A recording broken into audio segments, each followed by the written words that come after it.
ഇപ്പം ശിഷ്യപൂജിത എന്ന് പറയുന്ന വ്യക്തിത്വത്തെക്കുറിച്ചല്ല ഞാൻ സംസാരിക്കുന്നത്. അതിനെ ന്യായീകരിക്കുകയല്ല.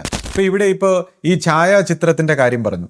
അപ്പോൾ തീർച്ചയായിട്ടും എനിക്കും ഒരു ദേഷ്യം തോന്നി. കാരണം ഈ ഛായാചിത്രം എന്തിനാ ഇങ്ങനെ വെക്കുന്ന, ഗുരുവിൻ്റെ യഥാർത്ഥ ഗുരുവിൻ്റെ ഫോട്ടോ ഉള്ളപ്പോൾ അത് മനസ്സിലായിട്ടില്ല. ഇപ്പം നമുക്കൊന്നും ഗുരുവിനോട് ഒരു സ്നേഹമോ സീരിയസ്നെസ്സോ ഇല്ല. നമ്മളെല്ലാം പൈശാചികം ബാധിച്ച വ്യക്തികൾ. അദ്ദേഹത്തിനും ഈ സംസാരിക്കുന്ന കുറച്ച് ആൾക്കാർ ഇദ്ദേഹം ആരാധനയെക്കുറിച്ച് ഞാൻ പറഞ്ഞ വാക്കിനെ അങ്ങ് എടുത്തു വെച്ച് വളച്ചൊടിച്ച് പുള്ളിക്ക് എനിക്ക് ഇദ്ദേഹത്തെ ഇഷ്ടപ്പെടാത്ത ഇദ്ദേഹത്തിൻ്റെ ഒരു ക്യാരക്ടർ എന്ന് വെച്ചാൽ വളച്ചൊടിച്ച് സംസാരിക്കുക. എൻ്റെ ഒരു അവസ്ഥ പറയണമെങ്കിൽ നമ്മുടെ പുലിവാൽ കല്യാണം എന്ന് പറയുന്ന സിനിമയിലെ ഒരു ഡയലോഗാണ് എനിക്ക് ഓർമ്മ വരുന്നത്. കാരണം അതിൽ മാത്രമേ അത് വ്യക്തമായിട്ട് മനസ്സിലാവാൻ പറ്റൂ.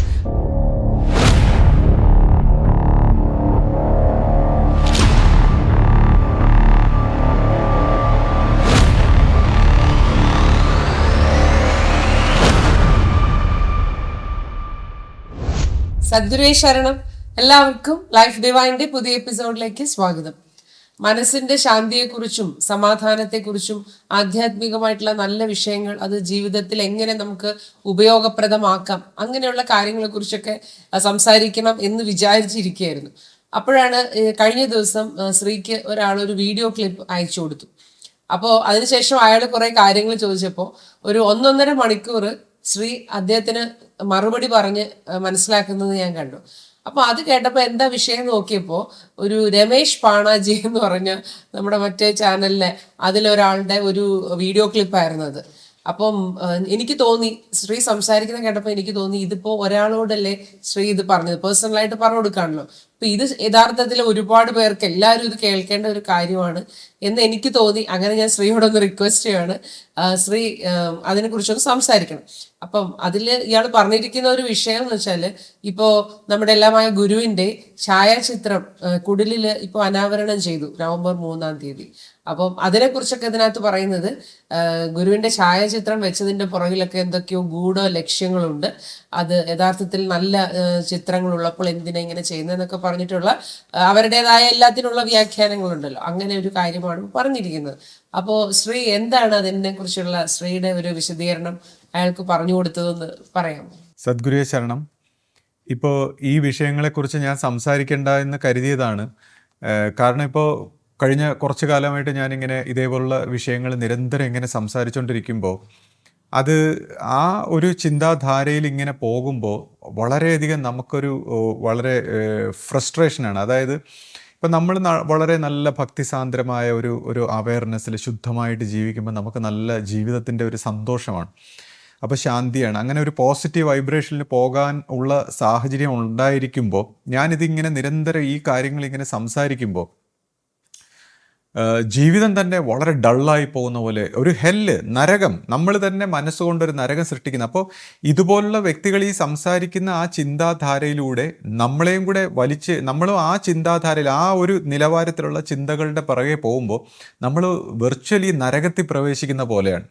അപ്പോൾ അതുകൊണ്ടാണ് ഞാൻ പറഞ്ഞത്, അവരത് മനസ്സിലാക്കുന്നില്ല, ഇതൊരു ചിന്താധാരയുടെ കുഴപ്പമാണെന്ന് മനസ്സിലാക്കുന്നില്ല. എന്നാൽ പിന്നെ നിങ്ങളെ കേൾക്കുന്നവരെങ്കിലും ഇതിൻ്റെ പിറകെ പോയി ഈ നരകസമാനമായ ഒരു ഫ്രീക്വൻസിയിലുള്ള ചിന്താധാരകളിൽ, കൺഫ്യൂഷനിലും മിസറികളിലും ഒക്കെ നമ്മളെ വലിച്ചിഴയ്ക്കുന്ന, അല്ലെങ്കിൽ നമ്മളെ സംശയം തന്ന് നമ്മുടെ ജീവിതത്തിൻ്റെ കാര്യം, നമ്മൾ വിശ്വാസത്തോടെ ഭക്തി സാന്ദ്രമായി പ്രവർത്തിച്ചു പോകുമ്പോൾ നമുക്ക് ജീവിതത്തിലെ എല്ലാ നേട്ടങ്ങളും ആധ്യാത്മിക സാക്ഷാത്കാരവും എല്ലാം അതിലൂടെ പോകാൻ പറ്റുമെന്ന് ഉള്ളപ്പോൾ ആ വിശ്വാസത്തെ തന്നെ തകിടം മറിച്ച് കളയുന്ന രീതിയിലുള്ള നരകസമാനമായ ചിന്താധാരകളുടെ പിറകെ പോകരുത് എന്ന് ഞാൻ എല്ലാവരോടെയും വാൺ ചെയ്തു. കാരണം ഞാൻ തന്നെ നിരന്തരം ഈ രീതിയിൽ ചിന്തിച്ചുകൊണ്ടിരിക്കുമ്പോൾ എൻ്റെ എല്ലാ ശാന്തിയും സമാധാനവും എല്ലാം പോയി എനിക്ക് മറ്റ് കാര്യങ്ങളൊന്നും പ്രവർത്തിക്കാൻ പറ്റാതെ നമ്മൾ ഒരു പ്രത്യേക മെൻറ്റാലിറ്റിയിലായി പോകുന്നു. അതുകൊണ്ടാണ് ഞാൻ പറഞ്ഞത് ഇത് കാണരുത്. കാരണം നമ്മൾ ഇത്രയും ഒരു മെഡിറ്റേറ്റീവ് ആയിട്ടുള്ള ഒരു ക്ലാരിറ്റിയുടെ വശത്ത് നിൽക്കുമ്പോൾ പോലും നമ്മളെപ്പോലും പിടിച്ച് വലിച്ചു കളയുന്ന ഒരു നെഗറ്റിവിറ്റി. അപ്പോൾ അതുകൊണ്ടാണ് ഞാൻ പറഞ്ഞത്, വളരെ ഇൻസൈറ്റ് ഉള്ള വ്യക്തികളെ പോലും കുഴച്ച് കളയും. അതുപോലുള്ള കാര്യങ്ങൾ നമ്മൾ വളരെ ശ്രദ്ധിച്ച് വേണം. ഇതേപോലുള്ള വീഡിയോകൾ കാണരുതെന്ന് പറയുന്നതിൻ്റെ കാരണം അതാണ്. എത്രയോ നല്ല നല്ല പോസിറ്റീവായിട്ടുള്ള കാര്യങ്ങളുണ്ട്. ഇനി ഇപ്പം ഇത് അവരെ ഒന്നും വേദനിപ്പിക്കാനല്ല, ഇതൊക്കെ പറയുമ്പോൾ ഒന്ന് വളരെ ശ്രദ്ധിച്ച് കേൾക്കണം. ഇത്തരം രീതിയിൽ ചിന്തിക്കുന്ന വ്യക്തികൾ ഈ വിഷയങ്ങളെ ഒന്ന് ശ്രദ്ധിച്ച് കേൾക്കണം. കാരണം നമ്മുടെ മനസ്സുകൊണ്ട് മനസ്സിലാക്കിയ കാര്യങ്ങളാണ് ശരി എന്ന് എന്ത് ധൈര്യത്തിൽ നമ്മൾ ഇത്ര വളരെ ഉറച്ച് വിശ്വസിക്കുന്നു. അതായത് ഒരു ഇൻ്റലിജൻ്റ് ആയിട്ടുള്ള ഒരു വ്യക്തിയാണെങ്കിൽ മനസ്സിനെ നമ്മൾ ഒബ്സർവ് ചെയ്യും. അതായത് മനസ്സ് പറയുന്ന നമ്മുടെ മനസ്സിൻ്റെ ചിന്തകളെ എങ്ങനെ നമ്മൾ വിശ്വസിക്കും? ഇപ്പോൾ ഗുരുവാണി ആയാലും എന്ത് കാര്യങ്ങളായാലും വായിച്ച് മനസ്സിലാക്കിയിട്ടുള്ള നമ്മൾ, ഇപ്പോൾ എന്നെ സംബന്ധിച്ച് എൻ്റെ ചെറുപ്പകാലത്ത് ഞാനിങ്ങനെ ഒരുപാട് പുസ്തകങ്ങളും മറ്റു കാര്യങ്ങളൊക്കെ വായിക്കുന്ന ഒരു സമയത്ത് എനിക്ക് വളരെ ബുദ്ധിപരമായിട്ടുള്ള ഒരു ക്ലാരിറ്റി കിട്ടി. ഇപ്പോൾ വേദാന്ത സ്വഭാവത്തിലും മറ്റു ഗുരുക്കന്മാരും നമ്മുടെ ആശ്രമത്തിലും ഒക്കെ വായിച്ചപ്പോൾ എല്ലാ കാര്യങ്ങളെക്കുറിച്ചും എനിക്കൊരു വളരെയധികം ക്ലാരിറ്റി കിട്ടി, ഇൻ്റലക്ച്വലായിട്ട്, ബുദ്ധിപരമായിട്ട്. അപ്പം ഞാൻ വിചാരിച്ചു എനിക്ക് എല്ലാം ഒരുവിധം മനസ്സിലായി. വളരെ ചെറുപ്പത്തിലുണ്ടായൊരു കാര്യമാണ്. പെട്ടെന്ന് എനിക്ക് ആധ്യാത്മികമായിട്ടൊരു ഈ വേദാന്ത സ്വഭാവത്തിലൊക്കെ പറയുന്ന ഒരു അനുഭവം ഉണ്ടായപ്പോൾ, ഒരു വണ്ണസ് എന്നൊക്കെ പറയുന്ന ഒരു രീതിയിൽ, ഒരു വേക്കിംഗ് കോൺഷ്യസ്നെസ്സിൽ തന്നെ ഇങ്ങനെ ഒരു അനുഭവം ഉണ്ടായപ്പോൾ ഞാൻ പെട്ടെന്ന് ഓടിപ്പോയി ഈ വേദാന്തങ്ങളും അല്ലെങ്കിൽ മറ്റു ഗുരുക്കന്മാർ ജിദ്ദു കൃഷ്ണമൂർത്തിയൊക്കെ പറഞ്ഞേക്കുന്ന ലൈൻ നോക്കിയപ്പോൾ ആക്ച്വലി അവർ പറഞ്ഞേക്കുന്ന കാര്യം ഇതാണ്, പക്ഷേ ഞാൻ ഇതിനു മുമ്പ് മനസ്സിലാക്കിയത് വേറൊരു രീതിയിലാണ്. അപ്പം ഞാൻ വിചാരിച്ചു, അപ്പം നമ്മുടെ മനസ്സിൽ അങ്ങനെയുള്ളൊരു സാഹചര്യങ്ങളിൽ നമ്മുടെ മനസ്സ് ചിന്തിക്കുന്നു, oh my God what the hell, കാര്യം അത്രയ്ക്ക് അതിശയമാണ്. ഓ മൈ ഗാഡ് ഇതെന്താ എന്ന് വെച്ചാൽ ഓൾ ടുഗദർ കംപ്ലീറ്റ് ഒരു ഡിഫറെൻ്റ് കാര്യമാണ്. നമ്മുടെ മനസ്സ് ഇൻ്റലക്ച്വലായിട്ട് ഈ കാര്യങ്ങളെ മനസ്സിലാക്കിയതും അനുഭവവശത്ത് ഇത് വേറൊരു രീതിയിലുമാണ്. അപ്പോൾ അങ്ങനെ വന്നപ്പോൾ ഞാൻ പിന്നെ മനസ്സിനെ വിശ്വസിക്കാതായി. കാര്യം ഈ ആധ്യാത്മിക രംഗത്തുള്ള സംഭവത്തിൽ മനസ്സിനെ എംപ്റ്റിയാക്കി ഒബ്സർവേഷനിൽ നിർത്താനേ പറ്റൂ. നമുക്ക് ഭൗതികമായിട്ടുള്ള കാര്യങ്ങളിൽ നമ്മുടെ ജീവിതത്തിലെ നിത്യവൃത്തിയും നമ്മുടെ ജോലിയും നമ്മുടെ മറ്റു കാര്യങ്ങൾ ഹാൻഡിൽ ചെയ്യാനുള്ള ഒരു എക്യുപ്മെൻ്റാണ് മൈൻഡ്, ഒരു ടൂളാണ്. അതിനെ ഈ സ്പിരിച്വലായിട്ടുള്ള ആധ്യാത്മികമായിട്ടുള്ള കാര്യങ്ങളിൽ നമ്മൾ കൂട്ടിക്കുഴയ്ക്കുമ്പോൾ അത് നമുക്ക് ഹാലൂസിനേറ്റഡ് ആയിട്ടുള്ള തെറ്റായിട്ടുള്ള കാഴ്ചപ്പാട് തരും. അതായത് നമ്മുടെ ഈ ബ്രെയിൻ ഇതിനു വേണ്ടി ഡെവലപ്പ് ആയിട്ടുള്ളതല്ല, ഇതൊരു ആനിമൽ ബ്രെയിനാണ്, ഒരു പ്രോസസ്സറാണ്. മനുഷ്യനും ഒരു മൃഗം തന്നെയാണ്. അപ്പോൾ ഈ ആനിമലിസ്റ്റിക് ആയിട്ടുള്ള ഈ ബ്രെയിനിനെ നമ്മൾ സൈലൻ്റ് ആക്കി, അതിൻ്റെ അറിവിനെ അതിൻ്റെ ചിന്തകളെയൊക്കെ സൈലൻ്റ് ആക്കി നമ്മൾ ഹൃദയത്തിലൂടെ യൂണിവേഴ്സൽ ആയിട്ടുള്ള ഒരു ഹൃദയത്തിലേക്ക് വരുമ്പോൾ മാത്രമാണ് ആധ്യാത്മികമായിട്ട് കുറേശ്ശെ നമുക്ക് തുറന്നു കിട്ടുന്ന അറിവുകൾ. അപ്പോൾ ഇത് സൈലൻ്റ് ആക്കുക, അതാണ് ഈ മെഡിറ്റേഷൻ്റെ പ്രധാനപ്പെട്ട ഒരു വർക്ക് തന്നെ, നമ്മുടെ ഈ ബ്രെയിനിനെ സൈലൻ്റ് ആക്കുക. കാരണം ഈ ബ്രെയിൻ ഒരു ആൻറ്റിനയാണ്. പിതൃക്കളും ആരാധനാ മൂർത്തികളും ഇങ്ങനെ ഒരുപാട് സംഭവങ്ങൾ ഇതിനെ ഇൻഫ്ലുവൻസ് ചെയ്യും. ഈ നമ്മുടെ പാസ്റ്റ് കർമ്മഗതി ഇൻഫ്ലുവൻസ് ചെയ്യും. നമ്മുടെ എല്ലാ ചിന്തകളും നമ്മുടെ അറിവുകളും എല്ലാം നമ്മളെ ഇൻഫ്ലുവൻസ് ചെയ്ത് ചിന്തകളായിട്ട് നമ്മുടെ തലയിൽ വരും. അപ്പം നമുക്ക് ഒരിക്കലും റൈറ്റ് പെർസെപ്ഷൻ കിട്ടില്ല. അതുകൊണ്ട് തന്നെ ആധ്യാത്മികതയുടെ ഫസ്റ്റ് ജോലി തന്നെ ഇതിനെ സൈലൻ്റ് ആക്കുക, ഈ ബ്രെയിനിനെ. അപ്പോൾ അതിനെ സൈലൻ്റ് ആക്കണമെങ്കിൽ ദർശനം, അതായത് ഇതിനെ കണ്ട് ഈ എല്ലാ ബ്രെയിനിൻ്റെയും സകല കാര്യങ്ങളും കണ്ട് പ്രകാശം വന്ന് ഗുരുദർശനത്തിലൊക്കെ നമ്മളെ മോചിപ്പിക്കണം. അങ്ങനെ മോചിപ്പിച്ച് സൈലൻ്റ് ആയിട്ട് വേണം ആധ്യാത്മികമായ കാര്യങ്ങൾ മനസ്സിലാക്കാൻ. അല്ലാതെ മനസ്സിലാക്കുമ്പോൾ നമുക്ക് ഹാലൂസിനേഷൻ, തെറ്റായ നമ്മുടെ അറിവിനൊത്തുള്ള കാര്യങ്ങളായിപ്പോവും. ഇപ്പോൾ ഗുരുവാണികളായാലും വായിക്കുമ്പോൾ മനസ്സിലാകുന്നത് നമ്മുടെ നിലവാരത്തിനനുസരിച്ചാണ്. ഇപ്പോൾ എന്നെ സംബന്ധിച്ച് ഇപ്പോൾ ഈ വ്യക്തികളൊക്കെ അവരുടെ മനസ്സിലായതിനെ എത്ര അന്ധമായിട്ട് വിശ്വസിക്കുന്നു, എങ്ങനെ ഇങ്ങനെ സംസാരിക്കാൻ കഴിയുന്നു എന്നാണ് ഞാൻ ചിന്തിക്കുന്നത്. എന്ന് വെച്ചാൽ താനോ തെറ്റി മറ്റുള്ളവരും കൂടെ തെറ്റിക്കുന്ന ഈ ഒരു കർമ്മഗതി സൃഷ്ടിക്കുകയല്ലേ, അറിഞ്ഞുകൂടാതെ എന്ന് പറഞ്ഞിട്ട് കാര്യമുണ്ട്. ഇത്രയും മനുഷ്യർ തെറ്റിക്കാനായിട്ട് പരിശ്രമിക്കുകയല്ലേ, അറിയാതെ ആയാൽ പോലും. ഇപ്പം ഞാൻ തന്നെ എൻ്റെ ചെറുപ്പത്തിൽ ഞാനൊക്കെ ഗുരുവാണി വായിക്കുമ്പോൾ എനിക്ക് ഈ ഗുരുവാണികൾ ഇങ്ങനെ വായിച്ച് ശ്രദ്ധിച്ച് മനസ്സിലാക്കിയപ്പോൾ ഞാൻ മനസ്സിലാക്കി ഇത് വളരെ സാധാരണ ഭാഷയിലാണ് സംസാരിക്കുന്നതെങ്കിലും ഇതിൻ്റെ കാര്യങ്ങൾ വളരെ ഗഹനമാണ്. അപ്പോൾ ഈ കാര്യങ്ങൾ ഇത്രയും ഗഹനമായിട്ടുള്ള കാര്യങ്ങൾ നമുക്ക് മനസ്സിലാക്കാനുള്ള ഒരു കപ്പാസിറ്റി ഇല്ലെന്ന് എനിക്ക് മനസ്സിലായി. കാരണം നമ്മുടെ ഇത് വളരെ റിഫൈൻഡ് ആയിട്ടുള്ള, വളരെ ഉണർന്ന, വളരെ ക്ലാരിറ്റി ഉള്ള ഒരു മനസ്സുകൊണ്ട് മാത്രമേ ഇത് തിരിച്ചറിയാൻ പറ്റുള്ളൂ എന്ന് എനിക്ക് വ്യക്തമായിട്ട് മനസ്സിലായി. ചെറുപ്പത്തിൽ ഞാനിത് വായിക്കുമ്പോൾ എനിക്ക് മനസ്സിലായി സംഭവം ഇത് നിസ്സാര കാര്യമല്ല, ഇത് നമുക്ക് അങ്ങനെ ഇങ്ങനെയൊന്നും മനസ്സിലാക്കാൻ പറ്റില്ല. കാര്യം വളരെ ലളിതമായിട്ടൊക്കെയാണ് പറഞ്ഞേക്കുന്നത്, പക്ഷേ ഇത് വളരെ ഗഹനമായ കാര്യമാണ്. അതായത് ഗുരുവിൻ്റെ ബോധമണ്ഡലം എന്ന് പറയുമ്പോൾ ഗുരുവിൻ്റെ മനസ്സും എല്ലാം തുറന്ന്, ഹൃദയമൊക്കെ തുറന്ന് ഏറ്റവും ഉന്നതമായ ഒരു സ്റ്റേജിൽ നിൽക്കുന്ന ഗുരുവിൻ്റെ ബോധമണ്ഡലം, ആ ബോധമണ്ഡലത്തിൽ നിന്ന് ഈ ബ്രെയിനും ഈ മനസ്സും ഉപയോഗിച്ച് സംസാരിക്കുമ്പോൾ നമ്മൾ വിചാരിക്കുന്നതൊക്കെ നമ്മുടെ ഒരു തലത്തിൽ നിന്നല്ല അത് വന്നത്, നമ്മുടെ ഫ്രീക്വൻസി തലത്തിൽ നിന്നൊന്നും അല്ല, നമ്മുടെ നമ്മളിപ്പോൾ രണ്ടാമത്തേക്ക് ഒരു ഫ്രീക്വൻസിയിൽ ഇങ്ങനെ നിൽക്കുകയാണെങ്കിൽ ഇത് ഏറ്റവും ഹയസ്റ്റ് ആയിട്ടുള്ള ഒരു ഫ്രീക്വൻസിയിൽ നിന്ന് വന്നതാണ്. അപ്പോൾ അത് നമുക്ക് ഈസി ആയിട്ട് നമ്മുടെ ഒരു തലത്തിൽ നിന്ന് അങ്ങ് ഒറ്റയടിക്ക് മനസ്സിലാക്കാൻ പറ്റില്ല. ശരിയാണ്, കുറച്ച് ജീവിക്കാനുള്ള ചിട്ടവട്ടങ്ങളും മറ്റു കാര്യങ്ങളൊക്കെ നമുക്ക് മനസ്സിലാവും, ഗൃഹസ്ഥാശ്രമികളുടെ ധർമ്മം അല്ലെങ്കിൽ നമ്മൾ പാലിക്കേണ്ട കാര്യങ്ങൾ. അല്ലാതെ മറ്റ് ഗഹനമായ ഒരു കാര്യവും നമുക്കിതൊന്ന് മനസ്സിലാക്കാൻ പറ്റില്ല. അപ്പോൾ എനിക്കിത് വ്യക്തമായി മനസ്സിലായി. അങ്ങനെ ഇപ്പോൾ അന്നൊരു സ്ത്രീ, ഇവരുടെ കൂടെയുള്ള ഒരു സ്ത്രീ വന്ന് പറഞ്ഞു, നമ്മൾ ഡിഗ്രി തലത്തിൽ പഠിച്ചു കഴിഞ്ഞാൽ നമുക്ക് മറ്റൊന്നും വേണ്ട. അപ്പോൾ എനിക്ക് മനസ്സിലായി ഇത് ഡിഗ്രി തലത്തിലുള്ള കാര്യമാണ്. നമ്മൾ ഡിഗ്രിയിലൊന്നും എത്തിയിട്ടില്ല.